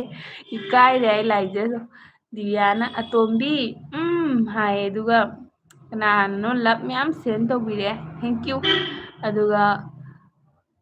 ꯈꯝꯕꯅ ꯕ꯭ꯔꯣ ꯁꯥꯟꯇ ꯁꯕ ꯀꯣꯃꯦꯟ ꯇꯧꯕꯤꯔꯝꯃꯣ ꯍꯥꯏ ꯀꯩꯅꯣꯗ ꯁꯥꯟꯇ ꯈꯝꯕꯒꯤ ꯍꯧꯖꯤꯛꯇ ꯈꯤꯇꯪ ꯐ꯭ꯔꯦꯁ ꯑꯣꯏꯔꯤꯕ ꯔꯤꯜꯁ ꯑꯃꯁꯨ ꯂꯩꯕꯅꯦ ꯂꯥꯏꯖꯒ ꯅꯝꯕ ꯑꯗꯩꯗꯤ ꯕ꯭ꯂꯣꯛ ꯑꯃꯁꯨ ꯂꯩꯕꯅꯦ ꯑꯅꯧꯕ ꯑꯗꯨꯒ ꯑꯅꯤꯈꯛ ꯊꯥꯗꯕꯤꯔꯝꯃꯣ ꯑꯗꯨꯒ ꯆꯦ ꯎꯁꯥꯅ ꯂꯥꯏꯖ ꯇꯥꯍꯧꯗ꯭ꯔꯦꯅꯦ ꯅꯨꯡꯁꯤꯕꯤ ꯍꯥꯏ ꯑꯗꯨꯒ ꯈꯝꯕꯅ ꯄꯛꯆꯕꯤꯁꯦ ꯕ꯭ꯔꯣ ꯁꯥꯟꯇꯗ ꯕ꯭ꯂꯨ ꯄꯤꯈ꯭ꯔꯦ ꯈꯝꯕ ꯑꯗꯨꯒ ꯅꯆꯦꯅ ꯈꯪꯅ ꯄꯤꯈ꯭ꯔꯦ ꯑꯗꯨꯒ ꯗꯤꯕꯤꯌꯥꯅ ꯑꯍꯜ ꯍꯥꯏꯗꯤ ꯑꯍꯜ ꯍꯥꯏꯕꯅꯦ ꯍꯥꯏ AHL ꯍꯥꯏꯗꯤ ꯑꯍꯜ ꯍꯥꯏꯕꯅꯤ ꯈꯪꯉꯦ ꯗꯤꯕꯤꯌꯥ ꯀꯩꯅꯣꯅ ꯂꯥꯏꯖꯅ ꯏꯔꯦꯀꯣ ꯑꯗꯨꯒ ꯁꯥꯟꯇꯅ ꯂꯥꯏꯖꯂꯦꯝꯕꯤ ꯍꯥꯏ ꯑꯗꯨꯒ ꯈꯝꯕꯅ ꯑꯍꯦꯝ ꯑꯩ ꯑꯃꯨꯛꯀ ꯑꯍꯦꯝ ꯗꯤꯕꯤꯌꯥꯅ ꯁꯥꯟꯇ ꯍꯦꯜꯂꯣ ꯍꯥꯏ ꯑꯗꯨꯒ ꯈꯝꯕꯅ ꯑꯍꯦꯝ ꯈꯝꯕꯅ ꯑꯍꯦꯝ ꯍꯥꯏ ꯑꯗꯨꯒ ꯆꯦ ꯎꯁꯥꯅ ꯁꯥꯟꯇ ꯍꯥꯏ ꯑꯃꯨꯛꯀ ꯈꯝꯕꯅ ꯑꯍꯦꯝ ꯍꯥꯏ ꯑꯗꯨꯒ ꯗꯤꯕꯤꯌꯥꯅ ꯈꯝꯕ ꯅꯪ ꯋꯥꯔꯤꯗꯣ ꯌꯥꯝꯅ ꯇꯥꯅꯤꯡꯉꯤ ꯑꯩ ꯍꯥꯏ ꯑꯗꯨꯒ ꯃꯃꯥ ꯂꯥꯛꯑꯦ ꯒꯨꯗ ꯃꯣꯔꯅꯤꯡ ꯃꯃꯥ ꯂꯥꯏꯛ ꯗꯟ ꯊꯦꯡꯀ꯭ꯌꯨ ꯃꯃꯥ ꯑꯌꯨꯛꯀꯤ ꯊꯕꯛ ꯂꯣꯏꯔꯕꯣ ꯃꯃꯥ ꯅꯨꯡꯊꯤꯟꯒꯤ ꯀꯔꯤ ꯍꯤꯟꯖꯥꯡ ꯊꯣꯡꯗꯣꯔꯤ ꯏꯒꯣ ꯑꯩꯅ ꯃꯃꯥ ꯀꯧꯔꯒ ꯑꯩꯒꯤ ꯏꯆꯥꯅꯨꯄꯥꯁꯨ ꯃꯃꯥ ꯀꯧꯔꯦ ꯏꯒꯣ ꯁꯥꯟꯇꯅ ꯕ꯭ꯔꯣ ꯈꯝꯕ ꯍꯥꯟꯅ ꯀꯥꯅꯦꯛ ꯇꯧꯔꯣ ꯀꯣꯃꯦꯟ ꯑꯃ ꯊꯝꯕꯤꯔꯝꯃꯨ ꯔꯤꯇꯔꯟ ꯇꯧꯖꯔꯛꯀꯦ ꯍꯥꯏꯌꯦ ꯁꯥꯟꯇ ꯑꯗꯨꯝ ꯈꯝꯕꯅ ꯀꯩꯅꯣ ꯇꯧꯗ꯭ꯔꯁꯨ ꯅꯪ ꯑꯗꯨꯝ ꯆꯪꯁꯟꯕꯤꯔꯣ ꯕ꯭ꯂꯨ ꯄꯤꯈ꯭ꯔꯕꯅꯦ ꯑꯗꯨꯒ ꯁꯕ ꯀꯣꯃꯦꯟ ꯇꯧꯕꯤꯔꯝꯃꯣ ꯑꯗꯣ ꯈꯝꯕꯅ ꯑꯍꯦꯝ ꯍꯥꯏ ꯈꯝꯕꯅ ꯑꯍꯦꯝ ꯍꯥꯏ ꯎꯁꯥꯅ ꯃꯃꯥ ꯋꯦꯜꯀꯝ ꯍꯥꯏ ꯆꯦ ꯎꯁꯥꯅ ꯑꯗꯨꯒ ꯁꯦ ꯄꯥꯏ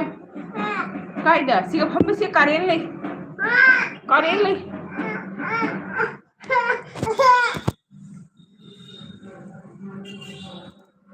ꯑꯣꯟꯊꯔꯗꯤ ꯀꯃꯥꯏꯅ ꯇꯧꯗꯣꯔꯤꯅ ꯑꯣꯟꯊꯔꯗꯤ ꯑꯗꯨꯒ ꯗꯤꯕꯤꯌꯥꯅ ꯃꯃꯥ ꯍꯥꯏ ꯅꯪ ꯑꯣꯟꯊꯅꯤ ꯑꯩ ꯌꯥꯒꯣꯔꯕꯇꯤ ꯄꯨꯔꯛꯀꯦ ꯗꯤꯕꯤꯌꯥꯅ ꯑꯗꯨꯗꯤ ꯃꯃꯥꯅ ꯎꯁꯥ ꯊꯦꯡꯀ꯭ꯌꯨ ꯍꯥꯏ ꯃꯃꯥ ꯆꯥ ꯊꯛꯂꯛꯑꯕꯣ ꯈꯝꯕꯅ ꯕ꯭ꯔꯣ ꯁꯥꯟꯇ ꯃꯣꯅꯣ ꯆꯦꯅꯦꯜꯅꯤ ꯕ꯭ꯔꯣꯅ ꯍꯥꯟꯅ ꯑꯩꯉꯣꯟꯗ ꯇꯧꯕꯤꯔꯣ ꯔꯤꯇꯔꯟ ꯇꯧꯖꯔꯛꯀꯦ ꯍꯥꯏ ꯈꯝꯕꯒꯤ ꯃꯣꯅꯣ ꯑꯣꯏꯔꯕꯅꯤ ꯁꯥꯟꯇ ꯑꯩꯈꯣꯏꯁꯨ ꯅꯣꯡꯃ ꯑꯣꯏꯔꯀꯥꯟꯗ ꯈꯝꯕꯅ ꯁꯨꯃꯥꯏꯅ ꯍꯥꯏꯔꯒ ꯂꯣꯏꯔꯦ ꯑꯗꯣ ꯉꯁꯤꯒꯤ ꯑꯣꯏꯅ ꯆꯪꯊꯣꯛꯄꯤꯔꯨꯔꯣ ꯁꯥꯟꯇꯅ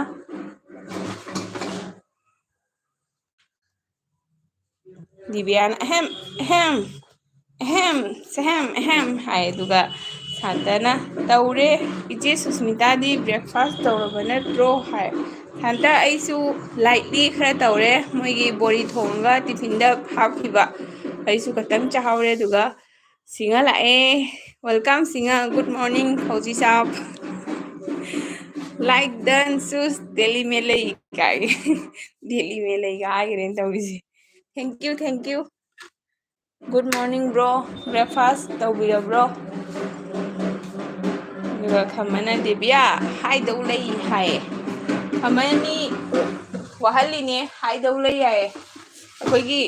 ꯍꯥꯏꯒꯗꯕꯗꯤ ꯂꯩꯕ ꯍꯥꯏꯗꯤ ꯍꯥꯏꯗꯣꯛꯇ꯭ꯔꯤꯕ ꯇꯔ ꯄꯥꯏꯕꯒ ꯍꯥꯏꯗ꯭ꯔꯅꯦ ꯑꯗꯨꯒ ꯗꯤꯕꯤꯌꯥꯅ ꯑꯦꯀꯥ ꯄꯥꯡꯈꯣꯛꯇꯨꯅꯦ ꯍꯥꯏꯌꯦ ꯑꯦꯀꯥ ꯄꯥꯡꯈꯣꯛꯇꯨꯅꯦ ꯄꯜꯂꯀꯥꯟꯗ ꯆꯥꯅꯤꯡꯉꯛꯑꯦ ꯑꯦꯀꯥ ꯄꯥꯡꯈꯣꯛꯇꯣ ꯅꯨꯡꯁꯥ ꯁꯥꯕꯁꯤꯒ ꯆꯦ ꯎꯁꯥꯅ ꯁꯤꯡꯉ ꯋꯦꯜꯀꯝ ꯍꯥꯏ ꯑꯗꯨꯒ ꯈꯝꯕꯅ ꯁꯥꯟꯇ ꯕ꯭ꯂꯨ ꯄꯤꯌꯨ ꯄꯛꯆꯕꯤ ꯍꯥꯏ ꯈꯝꯕ ꯁꯥꯟꯇꯗ ꯕ꯭ꯂꯨ ꯄꯤꯔꯦ ꯑꯗꯨꯒ ꯈꯝꯕꯅ ꯋꯦꯜꯀꯝ ꯔꯣꯛ ꯍꯥꯏ ꯑꯗꯨꯒ ꯁꯤꯡꯍꯅ ꯆꯦ ꯎꯁꯥ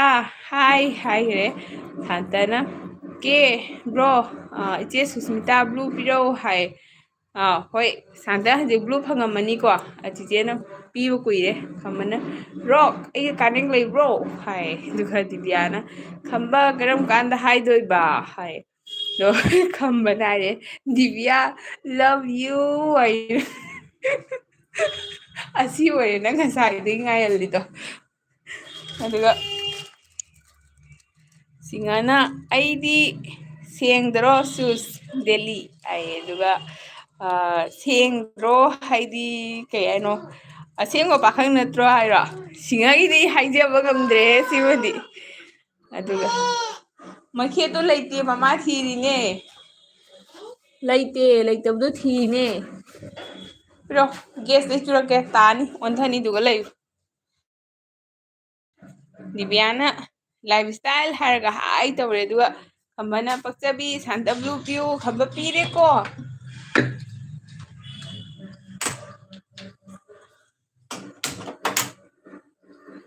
ꯑꯗꯨꯒ ꯁꯤꯡꯍꯅ ꯍꯥꯏꯔꯦ ꯈꯝꯕ ꯇꯧꯔꯛꯑꯣ ꯑꯩ ꯍꯜꯂꯛꯀꯦ ꯍꯥꯏꯌꯦ ꯑꯗꯨꯒ ꯈꯝꯕ ꯁꯤꯡꯍꯅ ꯑꯝꯇ ꯖꯣꯏꯟ ꯇꯧꯕꯤꯔꯛꯑꯣ ꯍꯜꯂꯛꯀꯦ ꯍꯥꯏꯌꯦ ꯑꯗꯨꯒ ꯁꯥꯟꯇꯅ ꯕ꯭ꯔꯣ ꯁꯤꯡꯍ ꯂꯥꯏꯐ ꯏꯁꯇꯥꯏꯜ ꯅꯨꯡꯉꯥꯏꯔꯤꯕꯣ ꯍꯥꯏ ꯑꯗꯨꯒ ꯃꯌꯥꯝ ꯗꯦꯜꯂꯤꯗ ꯀꯣꯏꯕ ꯂꯥꯛꯑꯣ ꯄꯨꯟꯅ ꯀꯣꯏꯃꯤꯟꯅꯁꯦ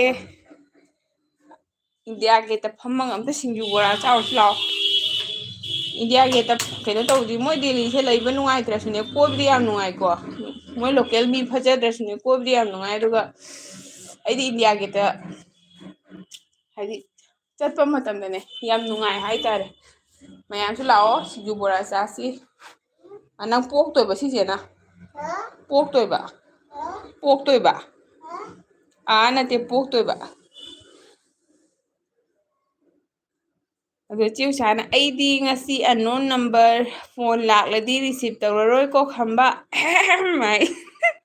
ꯆꯦ ꯎꯁꯥ ꯏꯔꯥꯡ ꯈꯪꯈ꯭ꯔꯦ ꯇꯧꯔꯅꯨ ꯆꯦ ꯎꯁꯥ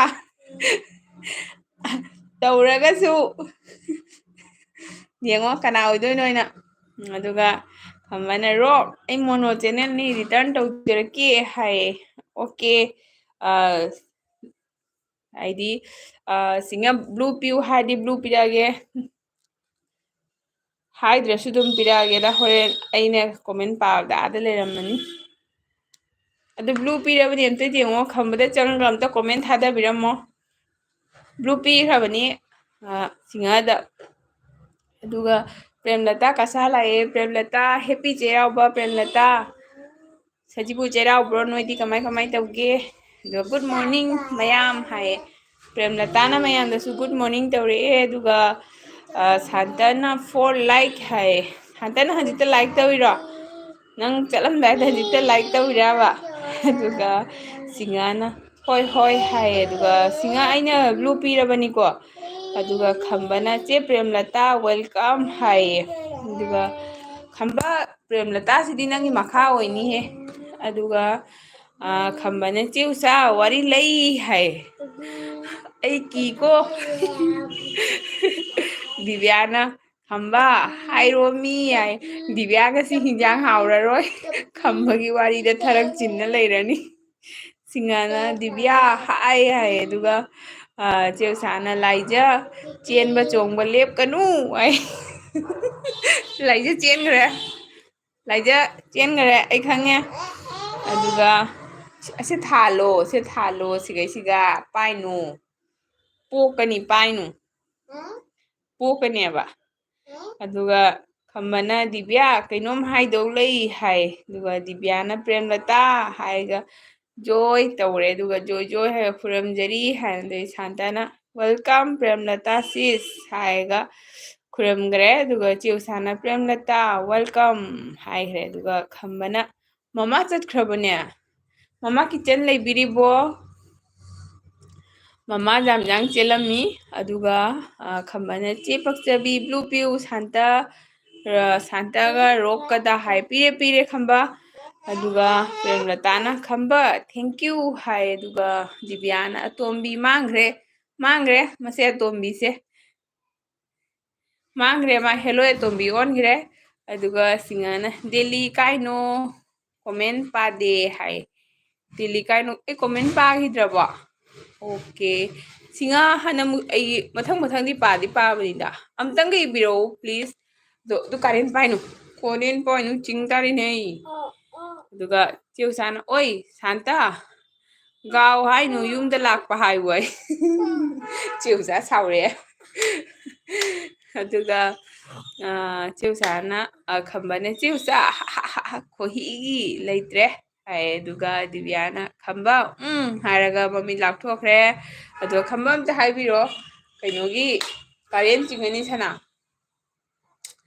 ꯀꯩꯅꯣ ꯇꯧꯔꯔꯣꯏ ꯑꯗꯨꯒ ꯈꯝꯕꯅ ꯆꯦ ꯄ꯭ꯔꯦꯝꯂꯇꯥ ꯑꯩ ꯚꯤꯗꯤꯑꯣ ꯌꯦꯡꯗꯕ ꯃꯥꯜꯂꯤ ꯍꯥꯏꯌꯦ ꯑꯣꯀꯦ ꯃꯌꯥꯝ ꯄꯨꯝꯅꯃꯛ ꯚꯤꯗꯤꯑꯣ ꯌꯦꯡꯃꯤꯟꯅꯁꯤꯀꯣ ꯑꯦꯜꯕꯤꯗ ꯆꯪꯕꯇꯅ ꯌꯥꯗꯦ ꯚꯤꯗꯤꯑꯣꯗ ꯁꯞꯄꯣꯔꯠ ꯇꯧꯃꯤꯟꯅꯁꯤ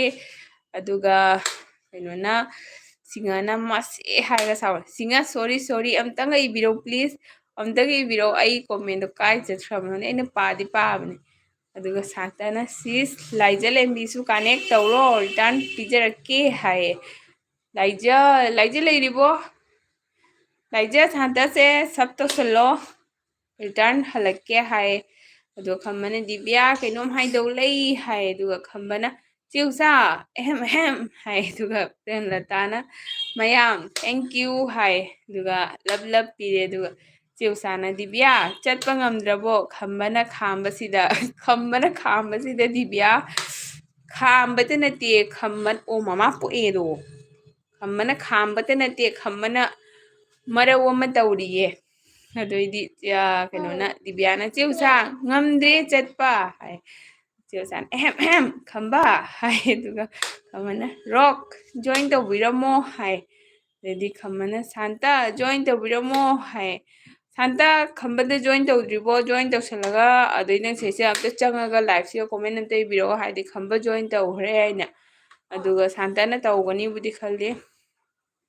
ꯑꯗꯨꯒ ꯎꯁꯥꯅ ꯆꯦꯎꯆꯥꯅ ꯂꯥꯏꯖ 143 ꯍꯥꯏ ꯑꯗꯨꯒ ꯁꯤꯡꯍꯅ ꯈꯝꯕ ꯕ꯭ꯂꯨ ꯂꯩꯇꯦ ꯁꯤꯡꯍ ꯑꯩ ꯕ꯭ꯂꯨ ꯄꯤꯈ꯭ꯔꯕꯅꯤꯀꯣ ꯀꯞꯀꯅꯨ ꯕ꯭ꯂꯨ ꯄꯤꯈ꯭ꯔꯕꯅꯤ ꯑꯗꯨꯒ ꯈꯝꯕꯅ ꯆꯦꯎꯆꯥ ꯃꯤꯁ ꯇꯧꯔꯤ ꯍꯥꯏ ꯗꯤꯕꯤꯌꯥꯅ ꯈꯝꯕ ꯆꯠꯂꯦ ꯑꯩ ꯍꯥꯏꯗꯦ ꯍꯥꯏ ꯈꯝꯕꯅ ꯄꯛꯆꯕꯤ ꯁꯤꯡꯍꯗ ꯕ꯭ꯂꯨ ꯄꯤꯌꯨ ꯍꯥꯏ ꯑꯣꯀꯦ ꯄꯤꯈ꯭ꯔꯦ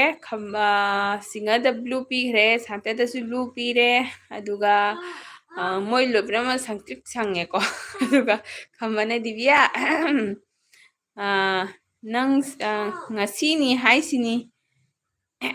ꯍꯥꯏ ꯉꯁꯤꯅꯤ ꯍꯥꯏꯌꯦ ꯗꯤꯕꯤꯌꯥ ꯆꯦꯛꯁꯜꯂꯨꯀꯣ ꯑꯗꯨꯒ ꯗꯤꯕꯤꯌꯥꯅ ꯑꯣꯟꯗ ꯂꯩꯒꯦ ꯍꯥꯏ ꯑꯣꯀꯦ ꯗꯤꯕꯤꯌꯥ ꯊꯦꯡꯀ꯭ꯌꯨ ꯅꯪꯒꯤ ꯄꯥꯡꯈꯣꯛꯇꯣ ꯁꯦꯝꯕ ꯂꯣꯏꯔꯕꯣ ꯀꯥꯡꯁꯣꯏꯗꯣ ꯑꯗꯨꯒ ꯅꯪ ꯁꯤ ꯀꯥꯔꯦꯟ ꯃꯈꯨꯟꯁꯤꯒ ꯅꯝꯃꯗꯤ ꯆꯤꯡꯒꯅꯤ ꯍꯥꯏꯕ ꯑꯗꯨ ꯃꯃꯥ ꯀꯩꯅꯣꯝ ꯄꯤꯒꯦ ꯄꯣꯛꯑꯦ ꯁꯣꯝꯗ ꯄꯣꯛꯑꯦ ꯆꯦꯎꯆꯥꯅ ꯃꯤꯁ ꯌꯨ ꯇꯨ ꯈꯝꯕ ꯁꯦꯝ ꯍꯥꯏ ꯑꯗꯨꯒ ꯁꯤꯡꯍꯅ ꯑꯩ ꯕꯥꯏ ꯑꯣꯏꯔꯒꯦ ꯗꯦꯜꯂꯤꯁꯦ ꯀꯣꯃꯦꯟꯁꯀ ꯄꯥꯗꯦ ꯑꯩꯌꯥ ꯁꯤꯡꯍ ꯄꯥꯏꯅꯦ ꯀꯣꯃꯦꯟ ꯄꯥꯏ ꯕꯥꯏ ꯑꯣꯏꯕ ꯌꯥꯗꯦ ꯉꯥꯏꯍꯥꯛꯇꯪ ꯂꯩꯌꯣ ꯉꯥꯏꯍꯥꯛꯇꯪ ꯃꯥꯏꯟꯗꯣ ꯐ꯭ꯔꯦꯁ ꯑꯣꯏꯊꯣꯛꯑꯣ ꯑꯗꯨꯒ ꯆꯦꯎꯆꯥꯅ ꯀꯩ ꯍꯥꯏꯅꯣ ꯁꯦ ꯆꯦꯎꯆꯥ ꯁꯣ ꯘꯥꯏ ꯀꯩ ꯍꯥꯏꯅꯣ ꯆꯦꯎꯆꯥ ꯑꯍꯥ ꯁꯣ ꯍꯥꯏꯕ ꯑꯗꯨꯒ ꯈꯝꯕꯅ ꯆꯦꯎꯆꯥ ꯍꯥꯏ ꯑꯗꯨꯒ ꯈꯝꯕꯅ ꯕ꯭ꯔꯣ ꯁꯥꯟꯇ ꯁꯞ ꯀꯣꯃꯦꯟ ꯇꯧꯕꯤꯔꯝꯃꯣ ꯍꯥꯏ ꯁꯥꯟꯇ ꯂꯩꯔꯤꯕꯣ ꯅꯪ ꯁꯥꯟꯇꯅ ꯖꯣꯏꯟ ꯇꯧꯔꯝꯒꯅꯤꯕꯨꯗꯤ ꯊꯥꯖꯩ ꯑꯗꯨꯒ ꯑꯦꯜꯕꯤꯗ ꯑꯝꯇ ꯍꯥꯏꯕꯤꯔꯛꯑꯣ ꯑꯗꯨꯒ ꯆꯦꯎꯆꯥꯅ ꯁꯤꯡꯍ ꯉꯥꯏꯈꯣꯗ ꯍꯥꯏ ꯆꯦꯎꯆꯥ ꯑꯩ ꯁꯤꯡꯍꯒꯤ ꯀꯣꯃꯦꯟ ꯊꯥꯗꯣꯛꯑꯝꯕ꯭ꯔꯣ ꯈꯪꯍꯧꯗ꯭ꯔꯦꯅꯦ ꯑꯩ ꯑꯗꯨꯒ ꯗꯤꯕꯤꯌꯥꯅ ꯈꯝꯕ ꯁꯤꯔꯒꯦ ꯑꯩ ꯗꯤꯕꯤꯌꯥ ꯁꯤꯖꯥꯗꯦꯀꯣ ꯑꯗꯨꯒ ꯆꯦꯎꯆꯥꯅ ꯈꯝꯕ ꯍꯥꯏ ꯑꯗꯨꯒ ꯈꯝꯕꯅ ꯗꯤꯕꯤꯌꯥ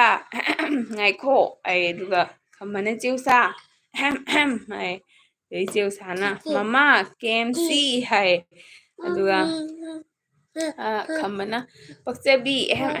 ꯁꯥꯟꯇ ꯀꯣꯃꯦꯟ ꯊꯥꯗꯍꯜꯂꯣ ꯍꯥꯏ ꯑꯣꯀꯦ ꯁꯥꯟꯇ ꯀꯣꯃꯦꯟ ꯊꯥꯗꯔꯛꯎꯀꯣ ꯁꯥꯟꯇꯗꯣ ꯅꯪ ꯖꯣꯏꯟ ꯇꯧꯕ ꯆꯠꯈꯤꯔ ꯈꯪꯗꯦ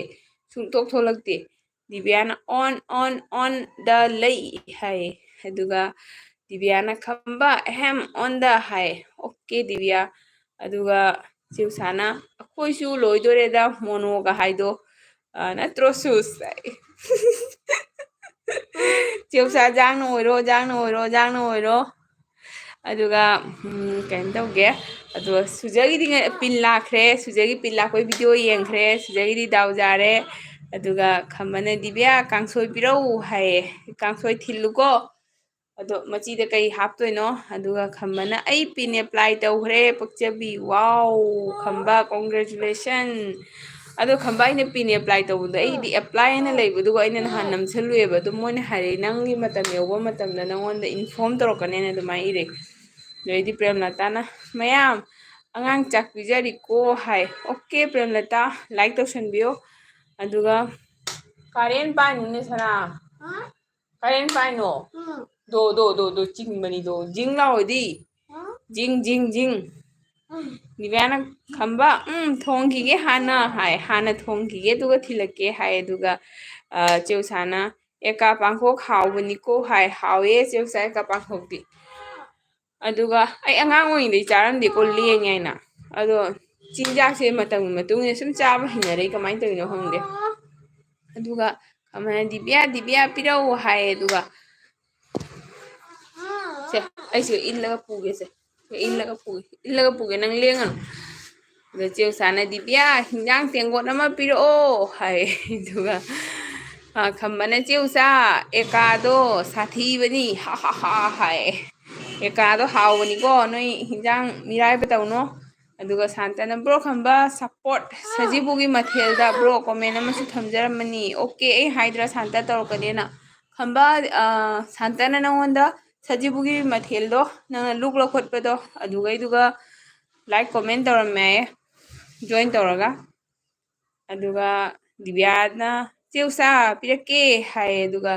ꯈꯝꯕꯅ ꯕ꯭ꯔꯣ ꯁꯥꯟꯇ ꯔꯤꯇꯔꯟ ꯇꯧꯖꯔꯛꯀꯦ ꯍꯥꯏ ꯑꯣꯀꯦ ꯔꯤꯇꯔꯟ ꯇꯧꯕ ꯀꯥꯎꯒꯅꯣ ꯑꯗꯨꯒ ꯆꯦꯎꯆꯥꯅ ꯑꯦꯀꯥꯁꯨ ꯗꯨꯀꯥꯁꯨ ꯊꯤꯅ ꯍꯥꯎꯕꯅꯤ ꯍꯥꯏ ꯑꯦꯀꯥꯁꯨ ꯗꯨꯀꯥꯗꯤ ꯇꯥꯗ꯭ꯔꯤꯌꯦ ꯃꯄꯣꯛꯀꯅꯤꯀꯣ ꯑꯗꯨꯒ ꯑꯃꯅ ꯑꯣ ꯑꯩꯒꯤ ꯄꯛꯆꯕꯤ ꯑꯦꯍꯦꯝ ꯑꯗꯨꯒ ꯑꯃꯅ ꯆꯦꯎꯆꯥ ꯑꯦꯀꯥ ꯂꯦꯡꯕꯅꯤꯀꯣ ꯒ꯭ꯌꯥꯟ ꯇꯥꯁꯤꯜꯂꯨ ꯑꯗꯣ ꯀꯩꯅꯣ ꯍꯥꯞꯄꯣ ꯈꯝꯕ ꯀꯩ ꯍꯥꯏ ꯍꯩꯅꯧ ꯃꯆꯥ ꯃꯇꯝꯅꯤꯅ ꯍꯧꯖꯤꯛ ꯍꯩꯅꯧ ꯃꯆꯥ ꯇꯪꯈꯥꯏ ꯑꯃ ꯍꯥꯞꯆꯤꯜꯂꯣ ꯍꯩꯅꯧ ꯃꯆꯥ ꯑꯃ ꯇꯪꯈꯥꯏ ꯑꯃ ꯅꯠꯇ꯭ꯔꯒ ꯃꯪꯒꯦ ꯃꯅꯥꯎ ꯑꯅꯤꯈ ꯍꯥꯞꯆꯤꯜꯂꯣ ꯂꯦꯡꯗꯕꯅꯤ ꯑꯗꯨꯒ ꯈꯝꯕꯅ ꯏꯟꯗꯤꯌꯥ ꯒꯦꯠ ꯂꯥꯡꯅꯤꯡꯉꯤꯆꯦ ꯂꯥꯛꯑꯣ ꯁꯤꯡꯖꯨ ꯕꯣꯔꯥ ꯆꯥꯁꯦ ꯑꯩ ꯅꯣꯡꯃꯗꯤ ꯆꯥꯔꯛꯀꯅꯤꯀꯣ ꯈꯝꯕ ꯑꯩꯅ ꯂꯩꯔꯤꯉꯩꯗ ꯑꯩꯒꯤ ꯀꯩꯅꯣꯝꯈꯛ ꯂꯩꯀꯣ ꯋꯥꯈꯜ ꯑꯃꯈꯛ ꯑꯩꯅ ꯉꯝꯒꯗ꯭ꯔꯥ ꯉꯝꯃꯣꯏꯗ꯭ꯔꯥ ꯈꯪꯗꯦ ꯏꯟꯗꯤꯌꯥ ꯒꯦꯠꯇ ꯑꯩꯅ ꯃꯨꯛꯕꯥꯡ ꯑꯃ ꯇꯧꯕ ꯑꯗꯨꯝ ꯍꯥꯏꯗꯣꯛꯑꯦꯀꯣ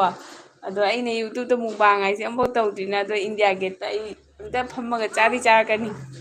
ꯑꯗꯨ ꯃꯣꯏꯗꯨꯒꯅꯦ ꯆꯥꯕꯁꯨ ꯌꯥꯏꯑꯕꯀꯣ ꯑꯗꯩꯗꯤ ꯃꯅꯥꯛꯇ ꯗꯁꯕꯤꯟ ꯄꯥꯏꯔꯒ ꯍꯥꯏꯗꯤ ꯃꯣꯏ ꯃ꯭ꯌꯨꯅꯤꯁꯤꯄꯥꯂꯤꯇꯤ ꯀꯥꯡꯕꯨꯗꯣ ꯁꯨꯝ ꯆꯠꯅ ꯂꯩꯌꯦꯕ ꯅꯪꯒꯤ ꯆꯥꯕ ꯊꯛꯄ ꯄꯣꯠ ꯆꯩꯁꯤꯡꯗꯣ ꯍꯥꯞꯅꯕ ꯈꯣꯠꯅꯕ ꯑꯗꯩ ꯑꯩꯈꯣꯏꯗꯤ ꯑꯌꯥꯝꯕ ꯃꯇꯝꯗ ꯆꯠꯂꯁꯨ ꯑꯗꯨꯝ ꯌꯨꯝꯗ ꯄꯨꯔꯒ ꯂꯥꯛꯏꯗ ꯍꯥꯏꯗꯤ ꯂꯪꯊꯣꯛꯅ ꯈꯣꯠꯇꯣꯛꯅꯕꯗꯣ ꯗꯁꯕꯤꯟ ꯂꯩꯇ꯭ꯔꯁꯨ ꯑꯗꯨꯒ ꯃꯥꯏ ꯍꯥꯏ ꯑꯗꯨꯒ ꯍꯥꯏ ꯍꯦꯜꯂꯣ ꯃꯥꯏꯁꯦ ꯃꯩꯇꯩ ꯑꯣꯏꯗꯣꯏꯔꯥ hello my welcome to my life thank you ꯂꯥꯛꯄꯤꯕꯒꯤ ꯑꯗꯨꯒ ꯂꯥꯏꯛ ꯇꯧꯁꯟꯕꯤꯌꯣ ꯂꯥꯏꯛ ꯀꯔꯣ ꯂꯥꯏꯛ ꯑꯗꯩ ꯈꯝꯕꯅ ꯕ꯭ꯔꯣ ꯁꯥꯟꯇ ꯄꯥꯈꯪꯂꯣ ꯍꯥꯏꯌꯦ ꯑꯁꯦꯡꯕ ꯄꯥꯈꯪꯂꯣ ꯍꯥꯏꯌꯦ ꯈꯝꯕꯅ ꯁꯥꯟꯇꯗ ꯑꯗꯣ ꯈꯝꯕꯅ ꯑꯣ ꯃꯥꯏ ꯍꯥꯏ ꯗꯤꯕꯤꯌꯥꯅ ꯂꯦꯡꯗꯕꯅꯤ ꯀꯩꯁꯨ ꯍꯥꯎꯗꯣꯏꯅꯤ ꯍꯥꯏꯌꯦ ꯂꯦꯡꯗꯕꯅꯤ ꯃꯪꯒꯦ ꯅꯠꯇ꯭ꯔꯒ ꯍꯩꯅꯧ ꯃꯆꯥ ꯑꯃ ꯍꯥꯞꯆꯤꯜꯂꯣ ꯑꯗꯨꯒ ꯂꯪꯆꯦꯛꯈ꯭ꯔꯣ ꯆꯥꯔꯝꯗꯥꯏ ꯃꯇꯝꯗ ꯍꯩꯅꯧꯗꯣ ꯂꯧꯊꯣꯛꯑꯒ ꯃꯪꯒꯦꯗꯣ ꯂꯧꯊꯣꯛꯑꯒ ꯑꯗꯨ ꯂꯦꯡꯗꯕꯅꯤ ꯑꯗꯨꯒ ꯉꯥꯁꯤꯡ ꯃꯇꯨꯝ ꯍꯥꯞꯄ ꯀꯥꯎꯅꯤꯀꯣ ꯑꯗꯣ ꯈꯝꯕꯅ माई जी सपोर्ट कीजिए लाइक कीजिए सभी दोस्तों के साथ ज्वाइन कीजिए अदुगा चेउसाना इंडिया गेट मुकबांग तौरुसिको है तौरुसि लाओ चे अदुगा चे वेकेशन दा लाओ वेकेशन दा होरेन खरन देगा समर वेकेशन पिरकपदुगा अदो खम्मने दिव्या इंस्टा नंबर पिरो है खम्बा नचेगिदी ꯑꯩꯒꯤ ꯁꯤꯒꯤ ꯃꯤꯡꯁꯤꯒ ꯀꯩꯅꯣ ꯂꯩꯕꯅꯦ ꯏꯟꯁꯇꯥꯗꯁꯨ ꯑꯗꯨꯝ ꯂꯩꯕꯅꯦ ꯖꯣꯏꯟ ꯇꯧꯁꯤꯜꯂꯣ ꯐꯣꯂꯣ ꯇꯧꯅꯁꯤ ꯑꯗꯨꯒ ꯈꯝꯕꯅ ꯆꯦ ꯄꯛꯆꯕꯤ ꯁꯤꯡꯖꯨ ꯇꯧꯁꯤ ꯏꯟꯗꯤꯌꯥ ꯒꯦꯠꯇ ꯃꯣꯗꯤꯁꯨ ꯀꯧꯔꯒ ꯍꯩ ꯃꯗꯨ ꯃꯃꯤꯡꯗꯣ ꯄꯜꯍꯩꯗꯦꯀꯣ ꯏꯔꯥꯡ ꯌꯥꯝ ꯐꯠꯇꯦ ꯁꯤꯒ ꯑꯗꯨꯒ ꯗꯤꯕꯤꯌꯥꯅ ꯀꯣꯟꯅ ꯄꯤꯒꯦ ꯈꯝꯕ ꯍꯥꯏꯌꯦ ꯑꯗꯨꯒ ꯄꯤꯌꯣ ꯗꯤꯕꯤꯌꯥ ꯍꯧꯖꯤꯛ ꯀꯣꯟꯅ ꯄꯤꯕ ꯃꯇꯝ ꯅꯠꯇꯦ ꯍꯧꯖꯤꯛ ꯄꯤꯔꯒ ꯐꯣꯂꯣ ꯇꯧꯅꯕ ꯃꯇꯝꯅꯤ ꯑꯗꯨꯒ ꯈꯝꯕꯅ ꯍꯦꯝ ꯍꯥꯏ ꯈꯝꯕꯅ ꯗꯤꯕꯤꯌꯥ ꯑꯗꯨꯗꯤ ꯀꯥꯡꯁꯣꯏ ꯆꯥꯔꯣꯏ ꯈꯝꯕꯅ ꯉꯁꯤ ꯀꯩ ꯆꯥꯔꯤ ꯆꯔꯥꯗ ꯑꯩꯈꯣꯏ ꯄꯣꯛ ꯇꯥꯔꯦꯅ ꯍꯥꯏꯔꯒ ꯃꯁꯤ ꯑꯉꯥꯡꯁꯤꯁꯨ ꯈꯝꯕ ꯉꯁꯤ ꯆꯔꯥꯗ ꯀꯔꯤ ꯆꯔꯥ ꯋꯥꯠꯂꯛꯃꯣ ꯈꯪꯗꯦꯀꯣ ꯑꯗꯨꯒ ꯍꯟꯇꯅ ꯀꯩꯒꯤꯅꯣ ꯕ꯭ꯔꯣ ꯈꯝꯕ ꯄꯥꯈꯪꯂ ꯍꯪꯉꯛꯏꯁꯦ ꯀꯩꯕꯨ ꯀꯤꯕꯨ ꯀꯤꯁꯜꯂꯦ ꯑꯩ ꯌꯥꯏꯌꯦ ꯍꯪꯉꯤꯅꯤ ꯁꯥꯟꯇ ꯅꯪꯁꯦ ꯁꯦꯡꯇ꯭ꯔꯤꯛ ꯁꯦꯡꯕ ꯄꯥꯈꯪꯂꯥ ꯅꯠꯇ꯭ꯔꯒ ꯑꯃꯥꯡꯕ ꯄꯥꯈꯪꯂꯥ ꯍꯥꯏꯅ ꯍꯧꯖꯤꯛ ꯃꯇꯝ ꯁꯨꯗꯅ ꯄꯥꯈꯪ ꯍꯥꯏꯗꯣꯛꯄꯁꯨ ꯃꯌꯥꯝ ꯂꯩꯗꯣ ꯑꯗꯨꯅ ꯑꯗꯨꯒ ꯈꯝꯕꯅ ꯑꯍꯦꯝ ꯍꯦꯝ ꯍꯥꯏꯈ꯭ꯔꯦ ꯑꯗꯨꯒ ꯈꯝꯕꯅ ꯕ꯭ꯔꯣ ꯁꯥꯟꯇ ꯍꯥꯏꯔꯛꯎ ꯌꯥꯡꯅ ꯋꯥꯔꯤ ꯂꯩ ꯑꯩ ꯑꯗꯨꯒ ꯆꯦꯎꯆꯥꯅ ꯗꯤꯕꯤꯌꯥ ꯇꯨꯝꯕ ꯌꯥꯔꯔꯣꯏ ꯍꯥꯏ ꯗꯤꯕꯤꯌꯥ ꯆꯥꯕꯗ ꯅꯠꯇꯦ ꯇꯨꯝꯕꯁꯨ ꯌꯥꯔꯔꯣꯏ ꯗꯤꯕꯤꯌꯥꯅ ꯈꯝꯕ ꯆꯥꯗꯕ ꯌꯥꯔꯣꯏ ꯄꯤꯖꯗꯣꯏꯅꯤ ꯍꯥꯏ ꯑꯗꯨꯒ ꯈꯝꯕꯅ ꯗꯤꯕꯤꯌꯥ ꯑꯍꯦꯝ ꯑꯍꯝ ꯍꯥꯏ ꯑꯗꯨꯒ ꯗꯤꯕꯤꯌꯥꯅ ꯆꯦꯎꯆꯥ ꯇꯨꯝꯕꯗꯤ ꯂꯥꯏꯔꯤ ꯆꯥꯛ ꯊꯣꯡꯕ ꯉꯝꯗ꯭ꯔꯦ ꯑꯩ ꯗꯤꯕꯤꯌꯥ ꯋꯥꯟꯊꯈꯔꯦ ꯗꯤꯕꯤꯌꯥ ꯉꯁꯤ ꯍꯤꯟꯖꯥꯡ ꯍꯥꯎꯔꯔꯣꯏꯀꯣ ꯃꯨꯠꯇꯣ ꯋꯥꯈꯜꯗꯣ ꯈꯟ ꯈꯟꯅ ꯋꯥꯗꯣ ꯍꯥꯏꯗꯣꯛꯇ꯭ꯔꯕꯅꯤꯅ ꯈꯟ ꯈꯟꯅ ꯀꯔꯤꯕꯨ ꯑꯣꯏꯔꯤꯕ ꯍꯥꯏꯅ ꯅꯪ ꯌꯥꯝ ꯍꯩꯕ꯭ꯔꯥ ꯅꯪ ꯀꯛꯁꯤꯡ ꯀꯛꯁꯤꯡ ꯇꯧꯅꯨ ꯑꯩꯈꯣꯏꯗ ꯀꯛꯁꯤꯡ ꯑꯃ ꯂꯩ ꯑꯗꯨꯒ ꯁꯦ ꯑꯌꯨꯛꯇꯨ ꯑꯒꯣꯔꯕꯇꯤꯅ ꯆꯨꯔꯦ ꯅꯪꯉꯣꯟꯗ ꯆꯨꯔꯦ ꯑꯗꯨ ꯈꯪꯕ꯭ꯔꯥ ꯈꯪꯉꯨꯗꯣ ꯆꯦꯎꯆꯥ ꯇꯨꯝꯕꯗꯤ ꯂꯥꯏꯔꯤ ꯆꯥꯛ ꯊꯣꯡꯕ ꯉꯝꯗ꯭ꯔꯦ ꯑꯩ ꯈꯝꯕꯅ ꯑꯍꯦꯝ ꯍꯦꯝ ꯑꯍꯦꯝ ꯍꯦꯝ ꯑꯍꯦꯝ ꯑꯍꯦꯝ ꯍꯥꯏ ꯗꯤꯕꯤꯌꯥꯁꯨ ꯑꯍꯦꯝ ꯑꯍꯦꯝ ꯍꯥꯏ ꯈꯝꯕꯅ ꯑꯍꯦꯝ ꯑꯍꯦꯝ ꯍꯥꯏ ꯑꯗꯨꯒ ꯁꯥꯟꯇꯅ ꯀꯩꯅꯣ ꯕ꯭ꯔꯣ ꯍꯥꯏꯗ꯭ꯔꯗꯤ ꯍꯥꯏ ꯌꯥꯗꯕ꯭ꯔꯣ ꯍꯥꯏꯁꯦ ꯍꯥꯏꯌꯦ ꯍꯥꯏꯗꯣꯛꯇ꯭ꯔꯗꯤ ꯍꯥꯏ ꯌꯥꯗꯕ꯭ꯔோ ꯍꯥꯏ ꯑꯗꯨꯒ ꯄ꯭ꯔꯦꯝꯂꯇꯥ ꯀꯁꯥꯅ ꯁꯤꯛꯁ like the night thank you Premlata ꯑꯗꯣ ꯄ꯭ꯔꯦꯝꯂꯇꯥ ꯅꯪꯕꯨ ꯁꯖꯤꯕꯨ ꯇꯧꯕ꯭ꯔꯣ ꯍꯥꯏꯔꯛꯇꯦ ꯑꯗꯨꯒ ꯆꯦꯎꯁꯥꯅ ꯑꯣꯟ ꯍꯥꯏ ꯑꯗꯣ ꯈꯝꯕꯅ ꯕ꯭ꯔꯣ ꯁꯥꯟꯇ ꯍꯥꯏ ꯕ꯭ꯔꯣ ꯁꯥꯟꯇ ꯍꯥꯏꯔꯒ ꯅꯣꯛꯈ꯭ꯔꯦ ꯑꯗꯨꯒ ꯈꯝꯕꯅ ꯆꯦ ꯄꯛꯆꯕꯤ ꯑꯦꯟ ꯃꯌꯥꯝ ꯑꯃꯨꯛ ꯊꯦꯡꯅꯔꯁꯤ ꯕꯥꯏ ꯑꯣꯏꯔꯒꯦ ꯊꯕꯛ ꯑꯃ ꯆꯠꯂꯨꯒꯦ ꯑꯣꯀꯦ ꯕ꯭ꯔꯣ ꯌꯥꯝ ꯀꯨꯏꯅ ꯅꯆꯦꯒꯤꯗ ꯃꯇꯝ ꯄꯤꯕꯤꯔꯦ ꯊꯦꯡꯛ ꯌꯨ ꯁꯣ ꯃꯆ ꯃꯌꯥꯝ ꯄꯨꯝꯅꯃꯛꯀꯤ ꯑꯇꯥꯡꯕ ꯃꯇꯝꯅꯤꯀꯣ ꯃꯇꯝꯅ ꯀꯅꯥꯕꯨꯁꯨ ꯉꯥꯏꯕꯤꯗꯦ ꯑꯗꯨꯒ ꯁꯥꯡꯂꯕ ꯃꯇꯝ ꯄꯤꯕꯤꯕꯒꯤ ꯊꯦꯡꯛ ꯌꯨ ꯆꯦꯎꯆꯥꯅ ꯄ꯭ꯔꯦꯝꯂꯇꯥ ꯀꯦ ꯑꯦꯝ ꯇꯤ ꯍꯥꯏꯒꯦ ꯀꯩ ꯃꯊꯦꯜ ꯇꯥꯔꯒꯦ ꯍꯥꯏꯁꯤꯗꯤ ꯇꯝꯒꯤ ꯃꯔꯣꯜ ꯂꯥꯛꯑꯦ ꯑꯗꯨꯒ ꯁꯥꯟꯇꯅ ꯀꯦ ꯕ꯭ꯔꯣ ꯈꯝꯕ ꯍꯥꯏꯔꯒ ꯒꯨꯗ ꯂꯛ ꯍꯥꯏꯈ꯭ꯔꯦ ꯑꯗꯨꯒ ꯄ꯭ꯔꯦꯝꯂꯇꯥꯅ ꯆꯦꯎꯆꯥ ꯍꯥꯏꯔꯒ ꯂꯞ ꯄꯤꯔꯦ ꯆꯤꯡꯒꯅꯤ ꯍꯥꯏꯃꯦ ꯅꯪꯕꯣ ꯑꯗꯨꯒ ꯁꯨꯄ꯭ꯔꯤꯇꯤ ꯑꯦꯟ ꯒ꯭ꯔꯦꯁ ꯆꯦ ꯁꯨꯁꯃꯤꯇꯥ ꯑꯩ ꯂꯥꯛꯑꯦ ꯊꯦꯡꯛ ꯌꯨ ꯁꯨꯄ꯭ꯔꯤꯇꯤ ꯅꯪꯒꯤ ꯔꯤꯜꯁ ꯌꯥꯝ ꯐꯖꯩꯀꯣ ꯗꯥꯟꯁ ꯇꯧꯕ ꯌꯥꯝ ꯍꯩ ꯅꯪ ꯑꯗꯨꯒ ꯊꯦꯡꯛ ꯌꯨ ꯋꯦꯜꯀꯝ ꯂꯥꯏꯛꯁꯨ ꯑꯝꯇ ꯇꯧꯁꯟꯕꯤꯌꯣ 10 ꯂꯥꯏꯛ ꯐꯥꯍꯟꯕꯤꯌꯨ ꯁꯤꯒ ꯂꯩꯔꯝꯃꯣ ꯑꯗꯨ ꯑꯣꯏꯗꯤ ꯀꯥꯔꯦꯟ ꯄꯥꯏꯗꯕꯤꯗ ꯃꯃꯥ ꯆꯨꯔꯒ ꯂꯥꯛꯀꯦ ꯂꯦꯡꯒꯅꯨ ꯗꯣ ꯂꯩꯔꯝꯃꯨ ꯀꯨꯝꯊꯕ ꯌꯥꯗꯦ ꯅꯪ ꯋꯥꯟꯊꯔꯦ ꯀꯨꯝꯊꯔꯗꯤ ꯆꯦꯎꯆꯥꯅ ꯁꯥꯟꯇ ꯀꯌꯥꯅꯤ ꯂꯩꯗꯣꯏꯅꯣ ꯌꯨꯝꯗ ꯍꯥꯏ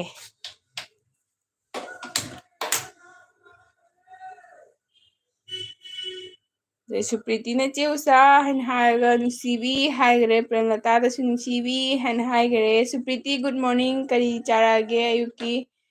ꯑꯗꯨꯒ ꯁꯨꯄ꯭ꯔꯤꯇꯤ ꯋꯦꯜꯀꯝ ꯍꯥꯏ ꯁꯨꯄ꯭ꯔꯤꯇꯤ ꯃꯃꯤꯡꯁꯨ ꯌꯥꯝ ꯐꯖꯩ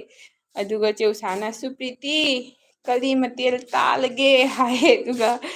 ꯆꯦꯎꯆꯥ ꯕ꯭ꯔꯦꯛꯐꯥꯁ ꯇꯧꯔꯕꯣ ꯍꯥꯏꯅ ꯁꯨꯄ꯭ꯔꯤꯇꯤꯅ ꯅꯣꯛꯑ ꯅꯣꯛꯑꯒ ꯍꯪꯉꯛꯑꯦ ꯁꯤꯒ ꯂꯩꯔꯦ ꯁꯣꯝꯗ ꯑꯣꯟꯁꯤꯜꯂꯨ ꯑꯗꯨꯒ ꯁꯥꯟꯇꯅ ꯁꯤꯁ ꯀꯩꯕ ꯄ꯭ꯔꯦꯝꯂꯇꯥ ꯁꯤꯁ ꯄ꯭ꯔꯦꯝꯂꯇꯥ ꯂꯥꯏꯛ ꯀꯣꯃꯦꯟ ꯑꯃꯁꯨ ꯊꯝꯖꯔꯝꯕꯅꯤ ꯔꯤꯇꯔꯟ ꯇꯧꯕꯤꯔꯛꯎ ꯉꯥꯏꯖꯔꯝꯒꯦ ꯁꯤꯁ ꯍꯥꯏ ꯑꯣꯀꯦ ꯄ꯭ꯔꯦꯝꯂꯇꯥ ꯀꯁꯥꯔ ꯁꯥꯟꯇ ꯕ꯭ꯂꯣꯛꯅ ꯅꯪꯉꯣꯟꯗ ꯁꯞ ꯇꯧꯔꯒ ꯂꯥꯏꯛ ꯀꯣꯃꯦꯟ ꯑꯃꯁꯨ ꯊꯅꯝꯃꯦ ꯍꯥꯏꯌꯦ ꯑꯗꯨ ꯃꯥ ꯔꯤꯇꯔꯟ ꯉꯥꯏꯔꯝꯒꯅꯤ ꯍꯥꯏꯌꯦ ꯅꯪ ꯍꯌꯦꯡ ꯃꯇꯝꯗꯨ ꯌꯧꯔꯒ ꯔꯤꯇꯔꯟ ꯇꯧꯕꯤꯈ꯭ꯔꯣ ꯑꯗꯨꯒ ꯁꯨꯄ꯭ꯔꯤꯇꯤꯅ ꯅꯨꯡꯉꯥꯏꯔꯤꯌꯦ ꯆꯦꯎꯆꯥ ꯍꯥꯏ ꯁꯨꯄ꯭ꯔꯤꯇꯤ ꯀꯔꯤ ꯕ꯭ꯔꯦꯛꯐꯥꯁ ꯆꯥꯔꯛꯏꯅꯣ ꯑꯗꯨꯒ ꯁꯥꯟꯇꯅ ꯏꯆꯦ ꯎꯆꯥ ꯁꯖꯤꯕꯨ ꯀꯃꯥꯏꯅ ꯇꯧꯈꯤ ꯃꯊꯦꯜ ꯐꯖꯈꯤꯕ꯭ꯔꯣ ꯅꯅꯥꯎꯗꯤ ꯆꯥꯕ ꯐꯪꯗ꯭ꯔꯦ ꯃꯄꯥꯟꯗ ꯂꯩꯕꯅꯤꯅ ꯍꯥꯏ ꯀꯩꯁꯨꯝ ꯀꯥꯏꯗꯦ ꯁꯥꯟꯇ ꯑꯩꯈꯣꯏꯁꯨ ꯃꯊꯪꯗ ꯆꯥꯔ ꯂꯣꯏꯔꯦ ꯑꯩꯈꯣꯏꯁꯨ ꯆꯥꯕ ꯐꯪꯗꯦ ꯆꯤꯡꯒꯅꯤ ꯀꯥꯔꯦꯟꯗꯣ ꯆꯤꯡꯒꯅꯤ ꯆꯦꯎꯆꯥꯅ ꯁꯨꯁ ꯌꯥꯝ ꯑꯦꯛꯇꯤꯚꯅꯤꯀꯣ ꯄꯤꯟ ꯑꯦꯄ꯭ꯂꯥꯏ ꯇꯧꯈꯠꯂꯤꯀꯣ ꯍꯧꯖꯤꯛꯇꯒꯤ ꯆꯦꯎꯆꯥ ꯑꯩ ꯈꯪꯗꯗꯅ ꯅꯝꯁꯜꯂꯤꯅꯤ ꯑꯗꯨꯏꯗꯣ ꯃꯣꯏꯅꯅꯦ ꯑꯩꯅ ꯀ꯭ꯔꯣꯝꯗ ꯆꯪꯉꯦꯅ ꯁꯨꯃꯥꯏꯅ ꯍꯥꯏꯕꯀꯣ ꯅꯪꯒꯤ ꯑꯦꯀꯥꯎꯟꯁꯦ ꯔꯤꯛꯁꯇ ꯂꯩꯕ ꯅꯪ ꯚꯦꯔꯤꯐꯤꯀꯦꯁꯟ ꯇꯧꯗꯦ ꯅꯪꯒꯤ ꯑꯦꯀꯥꯎꯟꯁꯦ ꯔꯤꯛꯁꯇ ꯂꯩꯌꯦꯅ ꯑꯗꯨ ꯑꯩꯅ ꯑꯗꯨꯒꯤ ꯚꯦꯔꯤꯐꯤꯀꯦꯁꯟꯗꯣ ꯅꯝꯃꯨꯕꯗꯅꯦ ꯑꯃꯅ ꯑꯦꯄ꯭ꯂꯥꯏ ꯇꯧꯕ ꯌꯥꯔꯦꯅ ꯊꯣꯛꯏꯕꯗꯣꯏꯗꯣ ꯑꯩꯅ ꯑꯦꯄ꯭ꯂꯥꯏꯁꯦ ꯀꯩꯗꯧꯗꯣꯏꯅꯣ ꯑꯩꯅ ꯑꯦꯄ꯭ꯂꯥꯏ ꯅꯥꯎꯗꯣ ꯀ꯭ꯂꯤꯛ ꯇꯧꯕꯗꯅꯦ ꯃꯣꯏꯅ ꯍꯥꯏꯔꯤꯕ ꯍꯥꯏꯗꯤ ꯀꯣꯟꯅ ꯑꯩꯒꯤꯗꯣ ꯋꯥꯠꯂꯤ ꯍꯥꯏꯅꯦꯕ ꯀꯣꯟꯅ ꯃꯣꯏꯅ ꯀꯩꯅꯣ ꯑꯣꯏꯔꯀꯥꯟꯗ ꯍꯥꯏꯔꯛꯀꯦꯅ ꯑꯩꯅ ꯈꯪꯅ ꯇꯧꯔꯤ ꯅꯠꯇꯦꯗ ꯆꯦꯎꯆꯥ ꯑꯗꯨꯒ ꯆꯦꯎꯁꯥꯅ ꯕ꯭ꯔꯦꯛꯐꯥꯁꯇꯣ ꯀꯨꯏꯔꯦ ꯂꯣꯏꯈꯤꯕ ꯁꯨꯄ꯭ꯔꯤꯇꯤ ꯍꯥꯏ ꯑꯗꯨꯒ ꯁꯨꯄ꯭ꯔꯤꯇꯤꯅ ꯅꯣꯛꯈ꯭ꯔꯦ ꯁꯨꯄ꯭ꯔꯤꯇꯤꯅ like done high thank you ꯇꯅꯃꯅꯤ ꯏꯆꯦ ꯁꯨꯁꯃꯤꯇꯥ ꯆꯠꯂꯨꯕꯅꯤ ꯀꯥꯅꯦꯛ ꯇꯧꯕ ꯍꯥꯏ ꯑꯗꯨꯒ ꯆꯦꯎꯁꯥꯅ ꯑꯁꯨꯝ ꯍꯧꯈꯤ ꯁꯥꯟꯇ ꯍꯥꯏ ꯍꯥꯎꯈꯤ ꯁꯥꯟꯇ ꯍꯥꯏꯕꯀꯣ ꯑꯗꯨꯒ ꯆꯤꯡꯒꯅꯦ ꯑꯃꯤ ꯑꯉꯥꯡꯁꯤꯗꯤ ꯑꯗꯨꯒ ꯑꯣꯀꯦ ꯆꯦꯎꯁꯥ ꯕ꯭ꯂꯣꯛꯇꯤ ꯁꯦꯝꯈꯤꯕ꯭ꯔꯣ ꯍꯥꯏ ꯕ꯭ꯂꯣꯛ ꯁꯦꯝꯕ꯭ꯔꯥ ꯍꯥꯏ ꯕ꯭ꯂꯣꯛꯇꯒꯤ ꯁꯥꯟꯇꯅ ꯄꯦꯟꯖꯔꯒꯦ ꯑꯩ ꯌꯦꯡꯉꯒ ꯑꯗꯨꯒ ꯆꯦꯎꯁꯥꯅ ꯚꯤꯗꯤꯑꯣ ꯂꯩ ꯏꯗꯤꯠ ꯇꯧꯕ ꯁꯪꯗ꯭ꯔꯦ ꯂꯥꯏꯚ ꯍꯣꯠꯅꯕꯗ ꯆꯦꯎꯆꯥ ꯀꯩꯅꯣ ꯇꯧꯔꯣ ꯁꯖꯤꯕꯨ ꯂꯣꯏꯔꯒ ꯌꯦꯡꯉꯗꯤ ꯏꯟꯇꯔꯦꯁ ꯌꯥꯎꯔꯣꯏꯕ ꯃꯄꯥꯟꯗ ꯂꯩꯕ ꯑꯩꯈꯣꯏꯅ ꯃꯊꯦꯜꯗꯣ ꯌꯦꯡꯉ ꯄꯦꯟꯖꯔꯤꯅꯤ ꯑꯗꯣ ꯁꯦꯝꯃꯣ ꯖꯥꯡꯅ ꯑꯗꯩꯗꯤ ꯁꯥꯟꯇꯅ ꯏꯆꯦꯎꯆꯥ ꯍꯥꯏꯅ ꯍꯥꯏꯅꯣꯛꯈ꯭ꯔꯦ ꯕꯤꯕꯦꯛ कुमार हेलो भाभी जी हेलो विवेक जी वेलकम आपको मेरी एलबी पे स्वागत है लाइक कीजिए चैनल को सपोर्ट कीजिए आपका चैनल है तो आप भी एक कमेंट छोड़ के जाइएगा मैं भी आपको रिटर्न दूंगी चेउसाना शांता नोकनु याम बिजीनी हाय दुगा सुप्रीतिना चेउसा हाना हारगम नोकरे अदुगा चेउसाना सुप्रीति चिन्रो मतम से खोइ से चेउसा हानादि सजिबुनेना 5 days से पूरा फ्री लेनबनिको फनेक अम सेचला कांग सानाबा खरा चट अदि इमानबीगिदा बोरा खरा चातम हजिगा दुगा लेत्रेको अदुगा अगांसिंगसु सानाबा फंगद्रे दुगी मतमदो लारिक लारिक गाइना चेउसाना गेम ओभर हाय अदुगा कई गेम ओभर नो Santan hi Supriti and Andres sis support ꯇꯧꯃꯤꯟꯅꯁꯤ हाय अदुगा थमोई से पेले हाय हाय हाय हेलो थमोई से पेले वेलकम अꯩꯒꯤ एलबीदा चैनल दसु सपोर्ट तौबियु लाइक तौबियु थैंक यू लाक्बिबगी थमोई से पेले उषा हाय कबखरे चे उषा नंग खंगे थमोई से पेले ना थमोई से पेले उषा कैदौरिगे नंग हाय अदुगा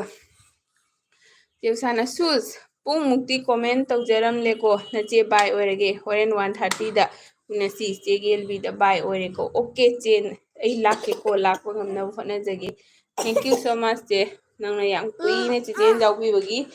अदो सांताना 1-2 year चही अमनी लेरप याय हाय ओके अदुगा चेउसाना थमोई कपकनु नोई नातई ओइदा चले अई याय ओके थमोई से थमोई रो अदुगा नोई नतई ओइदा चले अई ओके ओके चेउसाना दागोपालीदमु दक्षिणा देन चलगे हाय अदुगा थमोई से अईने चेउसा हाय अदुगा चेउसाना थमोई से मसु नत्रो हाय अदुगा सांताना थमोई पेले ngasidi kainomta tawi को थमोई से हाय थमोई से चेउसाना कनानोने नंगबु आय कपरे थमोई ने नत्ती आय मसु नत्ती आय खंगेबो माइसे कनानो आई थमोई खंगद्रेको थमोई नंगबु यामनदी खंगनी अइना खंगबदि ngamdre दुगा सुप्रीतिना होय चे चिल्लसु चिन्ना तौदबा यादबा थबंगनिको हाय कपसु कपे नोसु नोए कपकनु नोकदमनी अदुगा चेउसाना बाय हाय ओके चेउसा थैंक यू मयाम पुनमक चेउसागी एलबी लई पुंग अमा मखाइदा अइना लाउथोकजरेको अदुगा थमोई पेले हाय लाओ आय होरेन अदुगा थमोई से पेलेना अइने मी चेउसा हाय आगु ओइदोरा प्रेरणा ओइदोरा से अदुगा ओइरसु सपोर्ट तौसलु चिचेगिदा नंगी एनो बाइदिसिना अदुगा सांताना के चेउसा हाय नंग वंथानी ngata lay वंथानी अदुगा सांताना के चेउसा हाय थमोई से पेलेना look at dp चेउसा dp दे जेंगो अइदी येंगबा ngamdre अदुगा एसिगा लay गेमता Ojadiada daka meso la dara meso na 10 like ay thank you dara meso kuide udaba happy cherauba aduga Amol आका ना गुड मॉर्निंग अमोल आप कैसी हो बहुत दिनों के बाद आप आए हो मेरे एलबी पे थैंक यू सो मच एक लाइक भी कर दो अदुगा तम लाए सजिबु हौजिक्ति फोलाली तारे सजिबु फोलाली तारे हानादी फनेक सेतना कुदई सेतना कांगमम पायगा सानागेरा सानारोइगेरा थोंगाना मची द वारी सानाबदा मोय संगोय सानौसिरा आइना हजि आंगांसिंगे लारिक आइना संगदरे दुगा मामा लाए दुगा तमना 11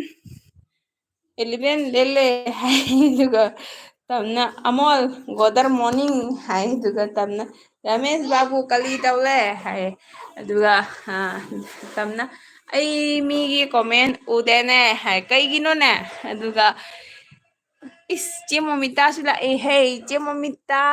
ꯊꯥꯖꯗꯦ ꯅꯅꯥꯎꯒꯤꯗ ꯂꯥꯛꯄꯤꯕ ꯊꯦꯡꯀ꯭ꯌꯨ ꯁꯣ ꯃꯆ ꯆꯦ ꯍꯦꯄꯤ ꯆꯩꯔꯥꯎꯕ ꯑꯗꯩ ꯆꯩꯔꯥꯎꯕ ꯃꯊꯦꯜ ꯂꯥꯡꯈꯤꯕ꯭ꯔꯣ ꯆꯦ ꯑꯗꯨꯒ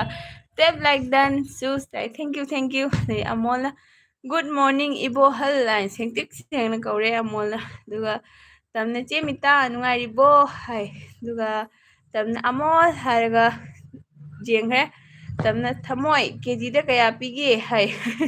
ꯀꯦꯖꯤꯗ ꯀꯌꯥ ꯄꯤꯒꯦ ꯍꯥꯏ ꯇꯝꯅ ꯅꯣꯛꯈ꯭ꯔꯦ ꯑꯗꯨꯒ ꯆꯦ ꯃꯣꯃꯤꯇꯥꯅ ꯅꯨꯡꯉꯥꯏꯔꯤꯌꯦ ꯇꯝ ꯍꯥꯏꯌꯦ ꯆꯦꯃꯤ ꯅꯪ ꯁꯖꯤꯕꯨꯒꯤ ꯀꯔꯤ ꯀꯔꯤ ꯃꯊꯦꯜ ꯀꯌꯥꯈꯛ ꯂꯥꯡꯈꯤꯒꯦ ꯑꯩꯈꯣꯏꯗꯤ ꯎꯇꯤꯗ ꯇꯦꯟꯁꯤꯟꯈ꯭ꯔꯦ ꯎꯇꯤꯒ ꯑꯉꯧꯕꯒ ꯕꯣꯔꯥꯒꯗ ꯑꯗꯨꯒ ꯗꯥꯔꯥꯃꯦꯁꯣꯔꯅ ꯕ꯭ꯔꯣ ꯏꯕꯣꯍꯜ ꯂꯥꯏꯕ ꯌꯥꯎꯔꯤ ꯍꯥꯏ ꯂꯥꯏꯕ ꯌꯥꯎꯔꯤ ꯍꯥꯏ ꯑꯗꯨꯒ ꯀꯩꯅꯣꯒꯤ ꯗꯥꯔꯥꯃꯦꯁꯣꯔꯒꯤ ꯃꯆꯥꯅꯨꯄꯥꯔ ꯃꯆꯥꯅꯨꯄꯤꯔꯗꯣ ꯌꯥꯝ ꯅꯨꯡꯁꯤꯅꯦ ꯑꯩꯗꯤ ꯑꯩꯈꯣꯏ ꯃꯆꯥꯇꯣꯟ ꯃꯥꯟꯕꯅ ꯑꯗꯨꯒ ꯑꯃꯣꯜꯅ कौन सी भाषा है बाबा ये मणिपुरी भाषा है आप भारत में हो तो आप इसको जरूर मालूम होना चाहिए इतना सारा मणिपुरी का पॉपुलेशन है आपको क्यों नहीं मालूम अभी तक अमोल भाई मालूम होना चाहिए आपको ये मणिपुरी भाषा है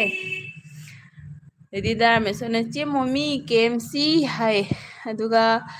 ꯁꯨꯄ꯭ꯔꯤꯇꯤꯅ ꯕ꯭ꯂꯨ ꯄꯤꯌꯨ ꯆꯦ ꯁꯨꯁ ꯑꯣꯀꯦ ꯁꯨꯄ꯭ꯔꯤꯇꯤ ꯄꯤꯔꯛꯑꯦ ꯆꯦꯅ ꯄꯤꯔꯛꯑꯦ ꯍꯥꯏꯕꯒ ꯄꯤꯔꯛꯑꯦꯀꯣ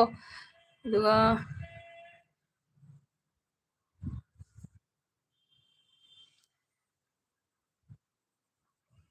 ꯁꯨꯄ꯭ꯔꯤꯇꯤ ꯂꯥꯛꯑꯕ ꯌꯦꯡꯉꯣ ꯕ꯭ꯂꯨꯗꯣ ꯑꯗꯨꯒ ꯀꯩꯅꯣꯅ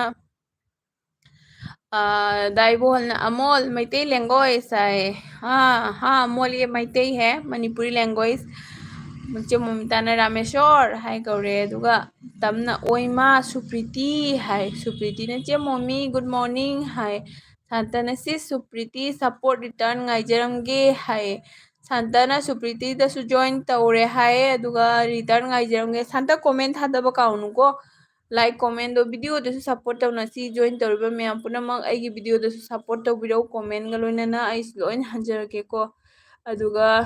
Shantana bro Ibohal welcome hi अदुगा मकुजु तौरगा दाइबोलना सुप्रीति आई तापोट तौबा लाके वीडियो दा hi okay Supriti दाइबोलना Nauda support तौबा लाके आए वीडियो दा कमेंट थममो हलानी को अदुगा अमोल मैथिली लैंग्वेज है ओके मैथिली नहीं भैया मैतेई मैतेई मणिपुरी लैंग्वेज एक बार सर्च करो गूगल पे बहुत सारा मणिपुरी है मणिपुरी का कल्चर बहुत ऊंचा कल्चर है आप देख लीजिए एक बार सुप्रीति ने थैंक यू शांता आई हैंग सोइदन हाइजर के हाय अमोल काना कहाँ से है आप अमोल जी हम असम से है थमोई से पेले हाय मैम हेलो थमोई कईगिनो नंग पेली से आई नंगी टीपी से निंगमना दो आई मनाक्ता मोबाइल अनि सुदे यंगबा ngamdre अदुगा दारमेश्वरना सुप्रीति नंगी रिटर्न तौरबनिको अइदी काउरे हाय होय होय कैसु कायदे नोंफादो काउनरसु अदुगा शांतना ब्रो कांगाबम नुंगारिबो वेलकम ब्रो हाय अदुगा चे मोमिताना Supriti good morning hi Supriti ने दाई बोहल नचल आई इमोशनल ओरक्तोरे हाय कईगिनो ओइगेनो अदुगा शांतना इचे मोमितासु लाके लाए वेलकम हाय सुप्रीति ने थैंक यू रामेश्वर हाय अदुगा अमोल कुछ समझ नहीं आता रे बाबा अमोल आप हिंदी में टाइप कीजिए मैं आपको हिंदी में बोलूँगी आप यहाँ पे जितने भी फ्रेंड है ना ये सब हिंदी मालूम है आप हिंदी में टाइप करो ये सब आपको रिप्लाई देगा तो मेरा चैनल मेरा मणिपुरी में खुला है ना तो मैं तो बोलना पड़ेगा इसलिए पर आप इधर हिंदी में टाइप करो सब लोग हिंदी में आपको रिप्लाई मिलेगा सुप्रीति ने थैंक्स चे सूस है ओके अदुगा दारामेश्वर चे मम्मी चक चारबो हाय दारामेश्वर दी करी हिंजांग हावरके अदुगा शांतना के सी सुप्रीति हरगा लब लब पिरे शांतना चे मम्मिता दी फज्जन सजीबु तौथाखरबनी ओके चे मम्मिता आई उद्रिको अदुगा अमोलना मणिपुरी तो छोटा रास है, मणिपुर तो छोटा सा राज्य है। अरे भाई, राज्य तो छोटा छोटा है, स्टेट तो पूरा दुनिया में फैल के तो नहीं रह सकता ना। स्टेट तो एक ही जगह में ऐसे इकट्ठा करके तभी तो स्टेट बनेगा, पर पॉपुलेशन तो बहुत ज़्यादा है। हर जगह पे आपको मणिपुरी मिलेगा। अदुगा सांतना अमोल आकाश, ये आपको समझ में नहीं आएगा, मणिपुरी लैंग्वेज है हाय। अदुगा जेमोमिताना फोन वारी सारिको हाय। ओके जेमोमिता फोन दो वारी साब लोरगा अमुक लाऊ। अदुगा दाइबोलना सुप्रीति ता थकलबो हाय, चा थकलबो हाय सुप्रीति दाइबोहलगी मरोल से येंगो। अदुगा जेमोमिताना मयांग वारी साबा ngamdreko हाय। होय चे। अदुगा अमोलना बहुत हार्ड है लैंग्वेज आपकी। ओके अमोल। अदुगा सुप्रीतिना अमोल जी नमस्ते हाय। अदुगा सांताना ब्रो अमोल हाय। दाइबोलना सुप्रीति अइना तपोत तौखलबनिको हाय। अदुगा सुप्रीतिना दाइबोहल लैरिये हाय। अदुगा सांताना कमेंट थनमिये इचे सुस्मिता। ओके ओके कमेंट थनमदि सुप्रीतिना दाइबोहल थैंक यू हाय। सुप्रीति की रील्स तो लाइक कमेंट तब तौदबदी खंगदे, अइना रील्स तो अइना जेंगबनी मैम जेंगबनीको। अदुगा दाइबोना सुप्रीति तोमेन थल्लम्बने हाय तौयो दाइबोली मरोनजे। अदु दारमसुना शांता नुंगारी नंगदी कमदौरी हाय। अदुगा अमोलना मैं महाराष्ट्र से मुंबई। ओके अमोल आप मराठी हो क्या? अदुदी अमोलना bye bye. Okay thank you so much Amol, आप आया बहुत अच्छा लगा। नेक्स्ट टाइम भी आइएगा, जब भी आपको लाइव दिखे वीडियो पे भी आप सपोर्ट कीजिए। हाँ दैनिक Imran Imran love love welcome Imran, आपको मेरे एलबी पे स्वागत है। दुआ दाई बोलना अमोल तपोत तपोत मांगता क्या है? अच्छा अमोल अमोल तपोत मांगता क्या है? इबोल आपको पूछ रहे हैं अमोल भाई, आपको सपोर्ट चाहिए क्या? इमरान ने like done, thank you so much Imran. Imran को मैंने कल भी पूछा था आपका चैनल है क्या? इमरान ने रिप्लाई नहीं दिया, जवाब नहीं दिया। दुगा सुप्रीति ना होय होरेन यंगजगे दाई बोहल हाय। दुगा सांतना सुम नुंगाइरिब्रो कंगाबम हाय। दुगा तमना ओके प्रीति है। इमरान लव लव है। दुगा सुप्रीति ना अमोल जी मैं भी महाराष्ट्र से हूँ है। अदुगा इमरान सुस्मिता पटेल यस सर। ईद मुबारक इमरान जी, ईद मुबारक इमरान जी, मेरे तरफ से भी ईद मुबारक।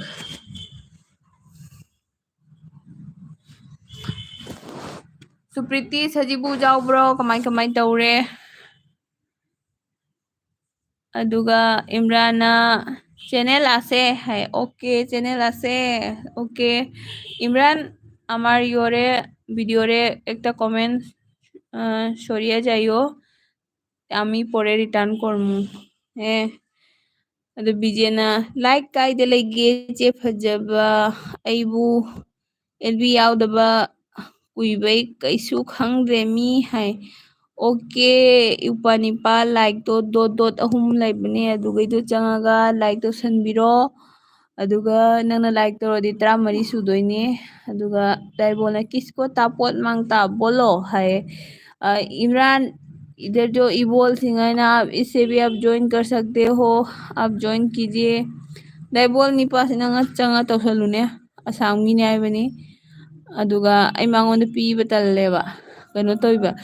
तौसलो मा हंजरक्चनी। अदुगा दाइबोलने बीजे हाने कौरे। अदुगा इमरान ईद मुबारक ऑल है। अदुगा बीजेना सी सुप्री केम सी है। इमरान टिक आसे है। असा बीजेना ताइबो हल है। अदुगा अखोय पुनमंगने कइनो ओइतारेको कया मरई लोमबसे फत्तेको तंबा दाइबोलना लोली मरोनजे अखोय कया बिस्तु बिस्तु तोतला कायदो दाइबोल नंग मरोनजे लोलकनुको तोतला ओइनिंगदे। अखोय सुमाइनाने निनी हुनी सुमाइना सुम ngangadine उमरोनसे तौदोय तौबनेबा। अदुगा सुप्रीतिने बीजे लव लव है दुगा अमोल ऑन है। अमोल आप मेरे चैनल को सपोर्ट किया नहीं किया तो कर दो यार। दो बीजे ना चे फजबी कईनो हाइसी आई याम कीजे चलगे है नंगनदी चत्रदी नंगबुदी तात तꯧꯕ ꯂꯥꯛꯏꯅꯦ नंगना चत्रदी कना चꯠकनी धर्मेश्वरना आई चक चाइगे को है ओके धर्मेश्वर करी हिंजांग चादोइनो चाबिरो ग्यान ताना अदो अमोलना लाइक डन है थैंक यू अमोल अदुगा बीजेना दारामे आई लव यू है दारामे आई लव यू है तौला से पाखंग नीने बीजे से निपादा का आई लव यू है अदुगा इमरान हा हा हा नोखरे इमरान किता ओइसेगो अदुगा शांतना के ब्रो कंगाबम करी मथेल नो ब्रो हाय अदुगा दरामे कꯩꯅꯣ तौबा कया एलबी दे चाक चागे हाइदि तुमिने चागदबा नत्रदि नन्ना चाक चागे हाइदि मयामना कई मथेल हाउप नंग टाइप तौबदा नंगी मथेल हाइबदा नंग चाकको ज्ञान तारोय अदुन मथंगदगी LB they chalk चागे हाइदि Tumin चागदबा on लई हारगा अदुगा नतदि मयामदा नंना मथेल खुंबदा नंग इंजांग हावरोय अदुगा शांतना इमरान ब्रो वेलकम हाय शांता इमरान से ज्वाइन तौसलो कꯩꯅꯣ तो अखोई सोनगी कꯩꯅꯣꯅꯦ हाइबने अदो मा बेंगोली दे ngangosu जानी कमेंट थनमु चैनल पाई हाय अदुगा दामेना बीजे आई लव यू टू हायगा लव मैम पिसले बीजे होदे थबम लेरोय अदुगा बीजेना अइदी तात तौरसु अदुम लाक्चै चेदी हे काई तौजी यौ ꯑꯩ ꯂꯥꯛꯇꯕ꯭ꯔꯥ ꯅꯣꯏꯗ ꯍꯥ ꯑꯩ ꯂꯥꯛꯇꯕ꯭ꯔꯥꯕ ꯑꯗꯩ ꯄꯤꯖꯦꯅ 16 ꯂꯥꯏꯛ ꯗꯟ ꯍꯥꯏ ꯑꯗꯨꯒ ꯊꯦꯡꯛ ꯌꯨ ꯁꯥꯟꯇꯅ Imran bro connect to me bro ꯍꯥꯏꯌꯦ ꯑꯗꯨꯒ ꯁꯥꯟꯇ ꯅꯪꯅ ꯑꯝꯇ ꯇꯧꯁꯟꯕꯤꯔꯣꯅꯦ ꯏꯝꯔꯥꯟꯁꯦ ꯑꯩꯅ ꯀꯩꯅꯣ ꯄꯤꯅꯤꯡꯗ ꯇꯧꯕꯅꯦ ꯑꯗꯨꯒ ꯁꯨꯄ꯭ꯔꯤꯇꯤꯅ ꯆꯦ ꯁꯨꯁ ꯑꯩ ꯋꯥꯏꯇꯤꯒꯤ ꯑꯦꯜꯕꯤ ꯂꯩꯀꯥꯏ ꯀꯣꯏꯔꯨꯈꯤꯒꯦ ꯂꯩꯔꯝꯃꯣ ꯍꯥꯏ ꯁꯨꯄ꯭ꯔꯤꯇꯤ ꯍꯣꯏ ꯍꯣꯏ ꯆꯤꯆꯦꯁꯨ ꯌꯥꯝꯅꯗꯤ ꯀꯨꯏꯔꯔꯣꯏꯗ थैंक यू सुप्रीति वीडियो दा सपोर्ट तौमिनसिको अदुगा दारमेश्वरना योंचाक इरोले अदुदी हाय हाउनिको दारामे अदुगा बीजेना हंदक्ति चेसी वा ngang याम हाइरमे वा हाय अस यूपाना थागतदि कना थागतोइनो से नंगना थागतपगी मी लोइ चेनग्रे दु मी अहुमदा ngaire अदुगा शांतना बीजे खुमन connect तौनसी bro hi बीजेना okay bro Shanta हाय तौसलो कनाना तौदोइनो बीजेना थागत पीबदे मी लोइ चेनग्रे कना कना चेनग्रे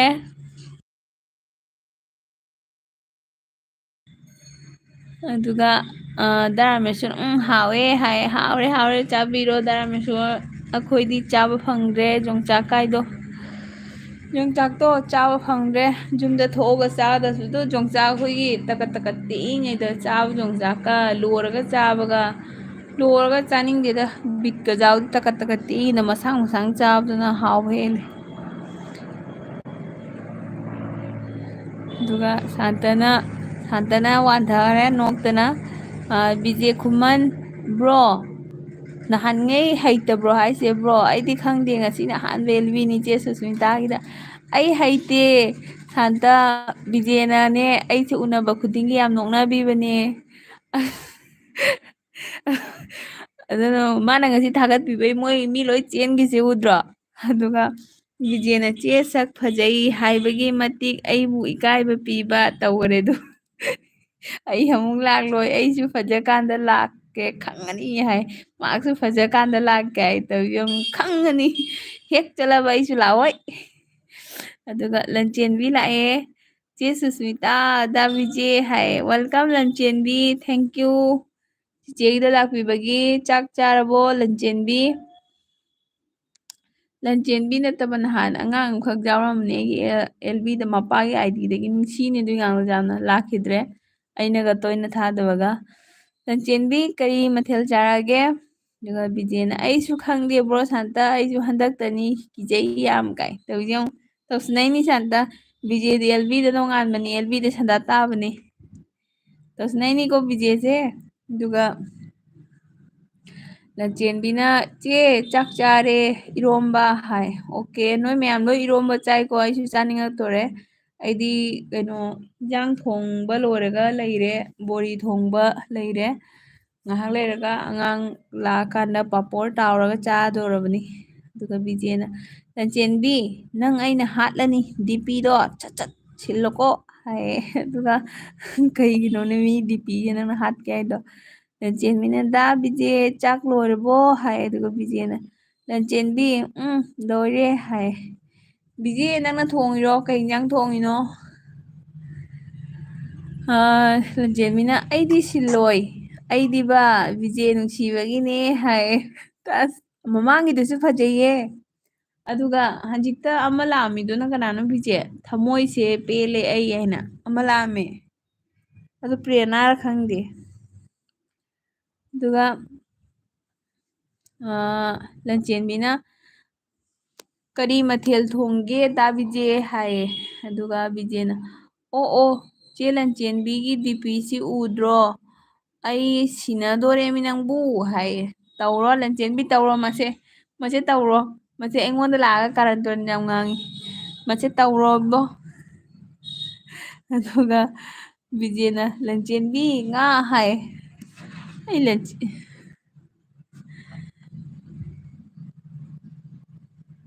ꯂꯟꯆꯦꯟꯕꯤꯅ ꯗꯥ ꯕꯤꯖꯦ ꯑꯩ ꯅꯪꯒꯤ ꯂꯞꯅꯦ ꯍꯥꯏꯈꯔꯦ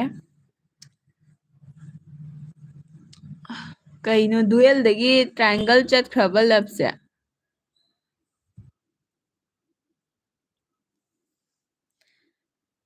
ꯑꯗꯨꯒ ꯂꯟꯆꯦꯟꯕꯤꯅ ꯉꯥꯅꯨ ꯊꯣꯡꯉꯤ ꯍꯥꯏꯔꯣ ꯍꯥꯏꯌꯦ ꯉꯥ ꯊꯣꯡꯉꯤ ꯍꯥꯏ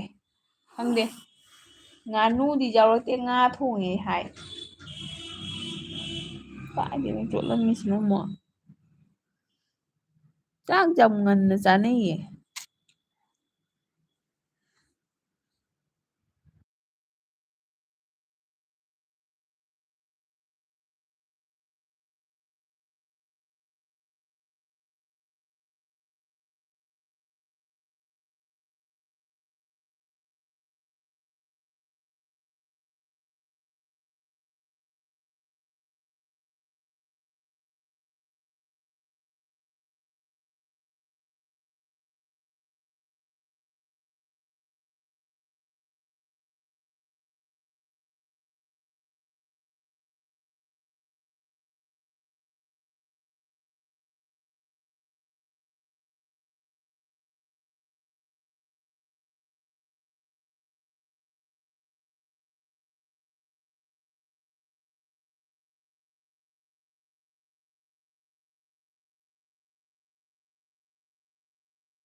ꯑꯩ ꯉꯁꯥꯏꯗꯒꯤ ꯃ꯭ꯌꯨꯠ ꯊꯝꯃꯒ ꯄꯥ ꯂꯩꯔꯝꯃꯦ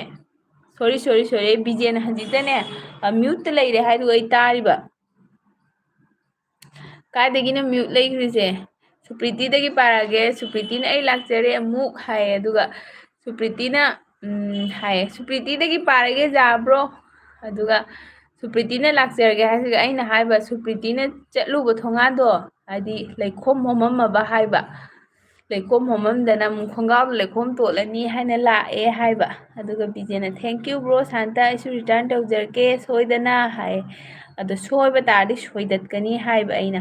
ꯑꯗꯨꯒ ꯂꯟꯆꯦꯟꯕꯤꯅ ꯗꯥ ꯕꯤꯖꯦ ꯑꯩꯗꯤ ꯑꯩꯉꯣꯟꯗ ꯉꯥꯅꯨ ꯊꯣꯡꯕꯤꯌꯨ ꯍꯥꯏꯔꯣ ꯍꯥꯏ ꯊꯣꯡꯕꯤꯒꯦ ꯍꯥꯏ ꯕꯤꯖꯦ ꯉꯁꯥꯏꯅ ꯍꯥꯏꯔꯧ ꯌꯥꯗꯕ꯭ꯔꯥ ꯍꯥꯏꯕ ꯁꯥꯎꯟꯗꯣ ꯇꯥꯗꯦ ꯍꯥꯏꯅ ꯇꯥꯗꯕꯒ ꯑꯩꯅ ꯍꯧꯒꯠꯄꯗ ꯁꯥꯎꯟꯗꯣ ꯑꯣꯐ ꯂꯩꯔꯝꯃꯦ ꯑꯗꯨꯒ ꯕꯤꯖꯦꯅ ꯍꯣ ꯁꯛꯑꯦꯟꯕꯤ ꯍꯥꯏ ꯄꯥꯔꯦ ꯄꯥꯔꯦ ꯑꯗꯨꯒ ꯁꯥꯟꯇꯅ ꯀꯦ ꯕ꯭ꯔꯣ ꯕꯤꯖꯦ ꯈꯨꯃꯟ ꯍꯥꯏ ꯑꯗꯨꯒ ꯑꯃꯣꯜꯅ ꯁꯨꯄ꯭ꯔꯤꯇꯤ ꯍꯥꯏ ꯕꯤꯖꯦꯅ ꯕ꯭ꯔꯣ ꯁꯥꯟꯇ ꯑꯦꯜꯕꯤ ꯇꯧꯕ꯭ꯔꯣ ꯍꯥꯏꯌꯦ ꯁꯥꯟꯇꯅ ꯑꯣꯀꯦ ꯁꯤ ꯁꯨꯁꯃꯤꯇꯥ ꯍꯥꯏꯌꯦ ꯑꯣꯀꯦ ꯂꯟꯆꯦꯟꯕꯤꯅ ꯗꯥ ꯕꯤꯖꯦ ꯗꯤꯄꯤ ꯍꯥꯞꯄꯤꯗꯣ ꯀꯩꯒꯤꯅꯣ ꯍꯥꯏ ꯑꯗꯨꯒ ꯁꯨꯄ꯭ꯔꯤꯇꯤꯅ ꯍꯥꯏ ꯑꯃꯣꯜ ꯍꯥꯏ ꯕꯤꯖꯦꯅ ꯕꯤꯖꯦꯅ ꯁꯛ ꯐꯖꯩ ꯍꯥꯏꯔꯨꯕꯩ ꯍꯔꯥꯎꯕꯒꯤ ꯃ꯭ꯌꯨꯠ ꯊꯝꯂꯤꯕ ꯑꯩꯗꯤ ꯅꯣꯛꯅꯤꯡꯕꯅ ꯍꯥꯏ ꯉꯁꯥꯏꯅ ꯍꯥꯏꯔꯧ ꯌꯥꯗ꯭ꯔꯕ ꯃ꯭ꯌꯨꯠꯇ ꯂꯩꯔꯦꯅ ꯑꯩꯅ ꯍꯧꯒꯠꯂꯛꯄꯒꯤ ꯈꯪꯗꯕ ꯃ꯭ꯌꯨꯠꯇ ꯂꯩꯔꯝꯃꯦꯕ ꯀ꯭ꯂꯤꯛ ꯇꯧꯁꯟꯗꯅ ꯑꯗꯨꯒ ꯑꯃꯣꯜꯅ ꯍꯥꯏꯔꯤꯕ ꯀꯣꯊꯦꯔꯥꯇꯦ ꯁꯨꯄ꯭ꯔꯤꯇꯤ ꯍꯥꯏꯌꯦ अदुगा सुप्रीति ने अमोल जी मैं पुणे से हूँ है। अच्छा अमोल जी मेरा तो महाराष्ट्र में भी मेरा दोस्त है अभी भी मेरा एक इधर मराठी फ्रेंड है।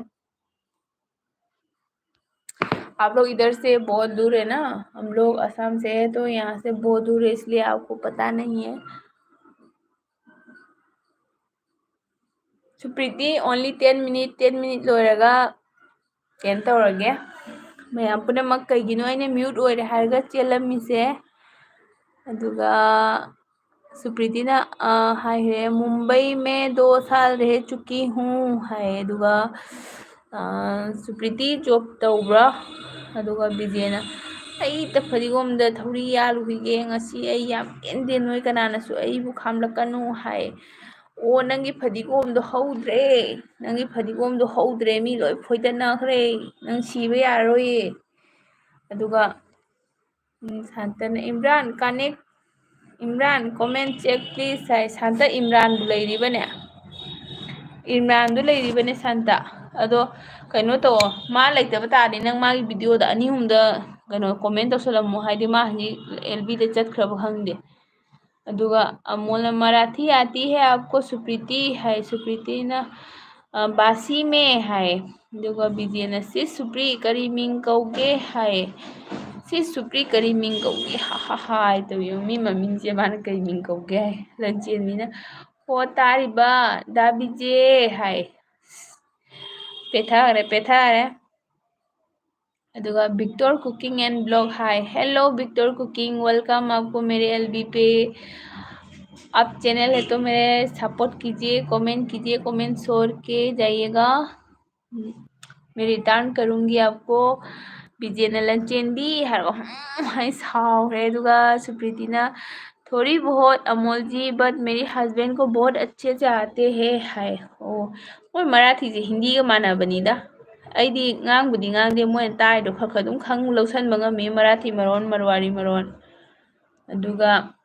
लंचेनमिना तारिबा हाय दुगा तमना आई ताक ताली ngpai thongba वाव तम हाउनिको बिजेना साउरे बिजे मई यौरे अदुगा सुप्रीतिना कईबु बिजे हाय अदुगा लंचेनमिना तारिबा आई लव यू टू हाय एस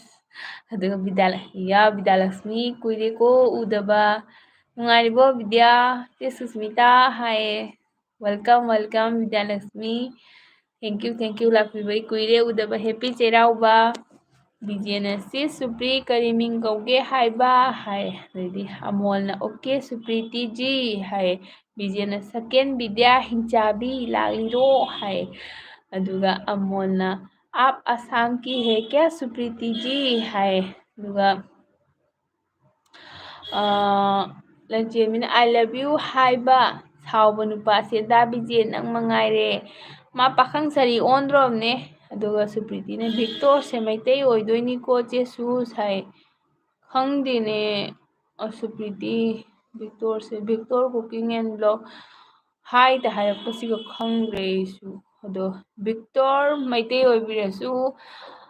थैंक यू लाक्पीबगी चैनल दसु सपोर्ट तौबिरमु एलबी दसु लाइक तौबिरमु अदुगा रिटर्न जो हंजरके मयामगसु जॉइन तौबिनबा लेबियु अदुगा विद्यालक्ष्मीना बीजे हिंचाबा लाक्लिनी हाय पेले मिंगोन हिंचाबी कौबे हिंचाबा कौरे तमना हो हायरे दुगा सुप्रीति ने जी हाँ अमोल जी हाय दुगा लंचेन ने चे विद्यालक्ष्मी हाय दुगा तमना तारीबी आइरो तमगी बरोल से विद्यालक्ष्मी ने नुंगाइरिये चे हाय ओके विद्यालक्ष्मी चेराव कमाई तौखरे दुगा अमोलना पुणे में क्या करते हैं काम आप हाय विजय सेकेंड हिंचाबी नंगबु करी चागे मी हाय विद्यालक्ष्मी लंचेंबी केएमसी हाय दुगा लंचेंबीना ताइबोहन हाय दुगा अमोल जॉइन मी सुप्रीति जी हाय। अच्छा अमोल आप कौन सा ब्लॉग बनाते हो मतलब ब्लॉग वाला चैनल बनाते हो या फिर टेक्निकल प्रैंक कैसे बनाते हो अदुगा लंचेंबीना से विद्यालक्ष्मी इरोनबा हाय दुगा विजयना ब्रो विक्टर केएमसी हाय ओके विक्टर से मैते ओइबनेबको आई खंगदबगी कनोदा हिंदी दा ngangbane warauba yadeko LB ni na changaga check tawba ngamdabagi aduga daibona lanjenbi ma'am ngapai hai as ngapai jabi chasma ga ukhre santani che susmita ai दुकालमदा ngahak thougige next time phangnarsi mayam ai bye orage hoi hoi santa thank you so much matam atangba matam kaithokpibagi ko aisu pangkui kuina kano tawraroi thank you santa mathangda phangnasi do video da support tawnasi ko aduga Supriti ने अमोल जी आप मेरे channel पर join कीजिए मैं भी आपको return कर दूंगी अगर आप कभी चैनल हो तो विद्यालक्ष्मीना कꯩꯅꯣꯅ बीजे हिंचाबा मी अमा पुमने योलुरे सिगी है करीनो तो विद्यालक्ष्मी सुप्रीति लेनब्रा सुप्रीति का कनेक्ट लेनब्रा लेनददी लेनवो अदुगा नोय अनीदा कꯩꯅꯣ जावबम हेता चंगा हेता तौसनरो दो बीजेन आई चले मयाम बाय हाय कई चतोनो लेरो ngहा यादे अदुगा बीजे अमोलना सुप्रीति जी आपके पास ब्लू है हाय सुप्रीति दुम कꯩꯅꯣ तौरसु दुम तौबियो कछु कायदेदा मा दुम हंजगनी हलक्त्रगना नंग स्क्रीनशॉट लौरा थमो अनसाप तौथोकनबा अदुगा दाइबोन आई संगबा मतमदा एलबी थाई पिन तौ आई पिन तौबा ngamoi आई चैनल से पित्रोपी अदुगा सुप्रीति ने अमोल जी मैं एक हाउसवाइफ हूँ हाय सुप्रीति ने ओके वेट अमोल जी हाय अमोल जी आपको सुप्रीति ज्वाइन करेगा हाँ तो विद्या आप रिटर्न करना मत भूलना आप इधर भी जितना सारे फ्रेंड है ना आप इनसे भी आप ज्वाइन कर सकती हैं पर आपको रिटर्न करना नहीं भूलना है तो विद्यालक्ष्मी ने अमोल सब खरा तौबिरमो अमोल से मराठीनी विद्यालक्ष्मी अदुगा अमोल ने मैं कल पुणे आया था सुप्रीति जी है अदो विक्टर ना ब्लू टिक पिरओ है ओके विक्टर पिजरएको मतंग आइबियो विक्टर दा इना ब्लू पिरएको अदो विक्टर एलबी दसु लाइक तौसनबियो अदुगा चैनल दसु सपोर्ट खितंग तौबिरमो अदुगा कमेंट थंबिरमो इसागी चैनल लेबिरगदि आइसु हंजरगे वीडियो दसु सपोर्ट तौनसिको जॉइन तौनरगा तकानादे वाच टाइम फंगदेबको विद्यालक्ष्मीना लेनी चे है ओके दुगा दाइबोलना नोय यामना लांगनु मालूम जुनी है कइनो मालूम जुनी है दी कई है ना दाइबोल मालूम जुनी है से सुप्रीति ने अमोल जी सब डन चेक कर लो आप भी रिटर्न करिएगा है अमोल जी आपको सुप्रीति ने ज्वाइन किया है अब कल रिटर्न करना अभी मत करना ओके विक्टर ना ओके ओके है विक्टर नोंदा इने ब्लू पीरबने अदुगा मयामदा करो तोरगा जिंबियो अमता अदुगा दाइबोलना मैं आउट हस्बैंड हूँ मैन आउट हस्बैंड हूँ कहीं मैन आउट हस्बैंड हूँ आए तमना nga maru juni hai okay नंगोंदा कनाना एलवी याव यावना ngapai चाव हाइगेबा अइना बोरी थोंगो चा नोइना ngapai चाव जम चाई को अदुगा ꯕꯤꯗ꯭ꯌꯥꯂꯛꯁꯃꯤꯅ ꯚꯤꯛꯇꯣꯔ ꯁꯞ ꯇꯧꯕꯤꯔꯝꯃꯣ ꯔꯤꯇꯔꯟ ꯑꯃꯨꯛ ꯇꯧꯖꯔꯛꯀꯦ ꯍꯥꯏ ꯑꯗꯨꯒ ꯚꯤꯛꯇꯣꯔ ꯃꯌꯥꯝꯗ ꯖꯣꯏꯟ ꯇꯧꯕꯤꯌꯣ ꯔꯤꯇꯔꯟꯗꯤ ꯑꯗꯨꯝ ꯇꯧꯔꯛꯀꯅꯤ ꯑꯗꯨꯒ ꯀꯣꯃꯦꯟꯗꯤ ꯑꯃꯃꯝ ꯊꯝꯕꯤꯔꯝꯃꯣ ꯚꯤꯗꯤꯑꯣ ꯐꯨꯜ ꯌꯦꯡꯉꯒ ꯚꯤꯛꯇꯣꯔꯅ ꯍꯣꯏ ꯕꯤꯗ꯭ꯌꯥ ꯍꯥꯏ ꯚꯤꯛꯇꯣꯔ ꯚꯤꯗꯤꯑꯣ ꯑꯃꯃꯝ ꯌꯦꯡꯉꯒ ꯖꯣꯏꯟ ꯇꯧꯕꯤꯌꯣ ꯃꯌꯥꯝꯗ ꯖꯣꯏꯟ ꯇꯧꯕꯤꯕꯗ ꯚꯤꯗꯤꯑꯣ ꯌꯦꯡꯗ꯭ꯔꯒꯗꯤ ꯀꯩꯅꯣ ꯇꯧꯔꯤ ꯍꯥꯏ ꯑꯗꯣ ꯍꯧꯖꯤꯛꯀꯤꯕꯨꯗꯤ ꯑꯗꯨꯝ ꯁꯞ ꯇꯧꯁꯜꯂꯣ ꯃꯌꯥꯝ ꯀꯩꯅꯣ ꯇꯧꯕ ꯅꯪꯅꯕ ꯑꯗꯨꯒ ꯍꯣꯔꯦꯟ ꯁꯪꯉꯀꯥꯟꯗ ꯑꯗꯨꯝ ꯚꯤꯗꯤꯑꯣ ꯈꯔ ꯈꯔ ꯌꯦꯡꯕꯤꯌꯣ ꯑꯗꯨꯒ ꯗꯥꯏꯕꯣꯜꯅ ꯅꯣꯛꯈ꯭ꯔꯦ ꯅꯣꯛꯀꯅꯨ ꯅꯣꯛꯀꯅꯨ ꯅꯪꯅ ꯉꯄꯥꯏ ꯆꯥꯔ ꯅꯣꯛꯄ ꯌꯥꯕ꯭ꯔꯥ ꯕꯤꯗ꯭ꯌꯥꯂꯛꯁꯃꯤꯅ ꯀꯣꯃꯦꯟ ꯊꯝꯕꯤꯔꯝꯃꯣ ꯍꯥꯏꯌꯦ ꯕꯤꯗ꯭ꯌꯥ ꯅꯪꯒꯤ ꯁꯞ ꯀꯌꯥꯝ ꯁꯨꯔꯒꯦ ꯆꯤꯆꯦꯗꯤ ꯆꯠꯄꯁꯨ ꯉꯝꯗꯦ ꯏꯁꯥꯒꯤ ꯊꯥꯕꯁꯨ ꯉꯝꯗꯦ ꯑꯗꯨꯅ ꯁꯞꯀ ꯀꯥꯗꯦꯗ ꯆꯦꯟꯕꯒ ꯉꯝꯗꯦ ꯇꯝ ꯀꯣꯃꯦꯟ ꯂꯩꯇ꯭ꯔꯦ ꯀꯣꯃꯦꯟ ꯂꯣꯏꯁꯤꯜꯂꯛꯑꯦ ꯃꯤꯁꯨ ꯑꯅꯤ ꯈꯛꯇ ꯉꯥꯏꯔꯦ ꯂꯣꯏꯁꯤꯜꯂꯁꯤꯔꯥ ꯇꯝ ꯂꯣꯏꯁꯤꯜꯂꯁꯤꯔꯥ ꯑꯩꯁꯨ ꯃꯤꯒꯤ ꯈꯔ ꯌꯥꯎꯒꯦ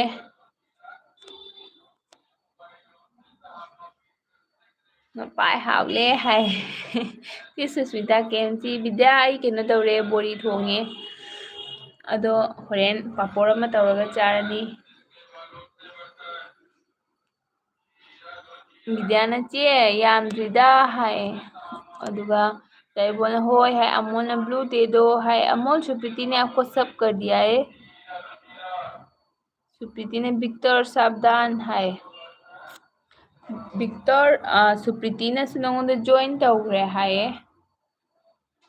ꯗꯥꯏꯕꯣꯍꯜ ꯅꯪꯅ ꯑꯝꯇ ꯖꯣꯏꯟ ꯇꯧꯕꯤꯌꯨꯕ ꯅꯤꯄꯥꯁꯦ ꯄ꯭ꯂꯤꯖ ꯑꯃꯣꯜꯁꯦ ꯏꯕꯣꯍꯜ ꯖꯣꯏꯟ ꯃꯤ ꯍꯥꯏ ꯑꯗꯨꯒ ꯀꯩꯅꯣ ꯇꯧꯔꯦ ꯑꯗꯨꯒ ꯚꯤꯛꯇꯣꯔꯅ ꯇꯧꯔꯕꯅꯤ ꯕꯤꯗ꯭ꯌꯥ ꯍꯥꯏ ꯑꯗꯨꯒ ꯕꯤꯗ꯭ꯌꯥꯂꯛꯁꯃꯤ ꯚꯤꯛꯇꯣꯔꯅ ꯅꯪꯉꯣꯟꯗ ꯇꯧꯔꯦ ꯚꯤꯛꯇꯣꯔ ꯃꯤ ꯑꯇꯩꯗ ꯇꯧꯕꯁꯨ ꯇꯧꯕ ꯑꯗꯨꯒ ꯍꯣꯁꯇ ꯇꯧꯕ ꯀꯥꯎꯅꯤꯀꯣ ꯖꯨꯝꯕꯨ ꯑꯩꯉꯣꯟꯗꯁꯨ ꯈꯤꯇꯪ ꯇꯧꯕꯤꯔꯝꯃꯣ ꯑꯗꯨꯒ ꯁꯨꯄ꯭ꯔꯤꯇꯤꯅ ꯑꯗꯣ ꯍꯟꯕꯤꯔꯛꯑꯣꯀꯣ ꯍꯌꯦꯡ ꯗꯥ ꯚꯤꯛꯇꯣꯔ ꯍꯥꯏ ꯍꯣꯏ ꯍꯣꯏ ꯍꯟꯅꯅꯤꯗ ꯀꯩꯒꯤ ꯍꯜꯂꯣꯏꯗꯣꯏꯅꯣ ꯑꯩꯈꯣꯏ ꯃꯩꯇꯩ ꯃꯁꯦꯟ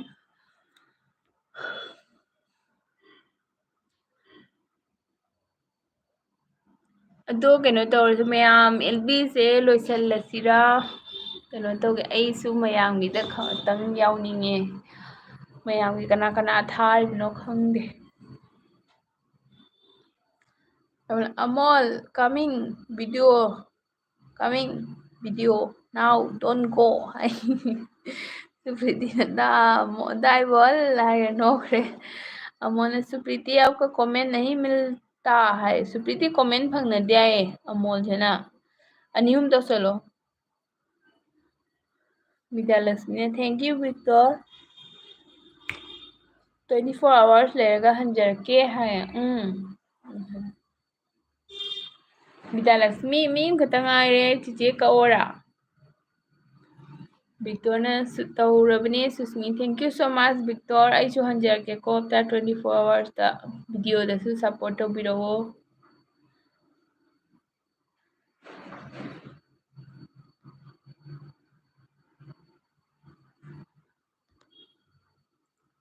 लेटेस्ट शॉर्ट्स में क्या है चेक कर लो अमोल अमोल आपको सुप्रीति ने लेटेस्ट वाला शॉर्ट में सब किया है कमेंट छोड़ा है तो आप उसी में आप चेक कर लो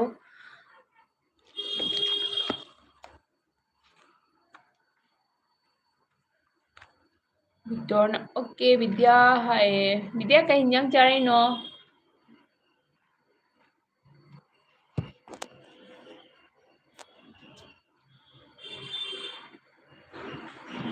ओके मैम बाय ओरसिदुदी मथंग नमु थेंगनरसिको मैम बाय हाइबिरो मथंग नमु थेंगनसी विद्यालक्ष्मी सुप्रीति दाइबोहल विक्टोर अमोल फिर मिलते हैं अभी के लिए तो मैं कट कर लूँगी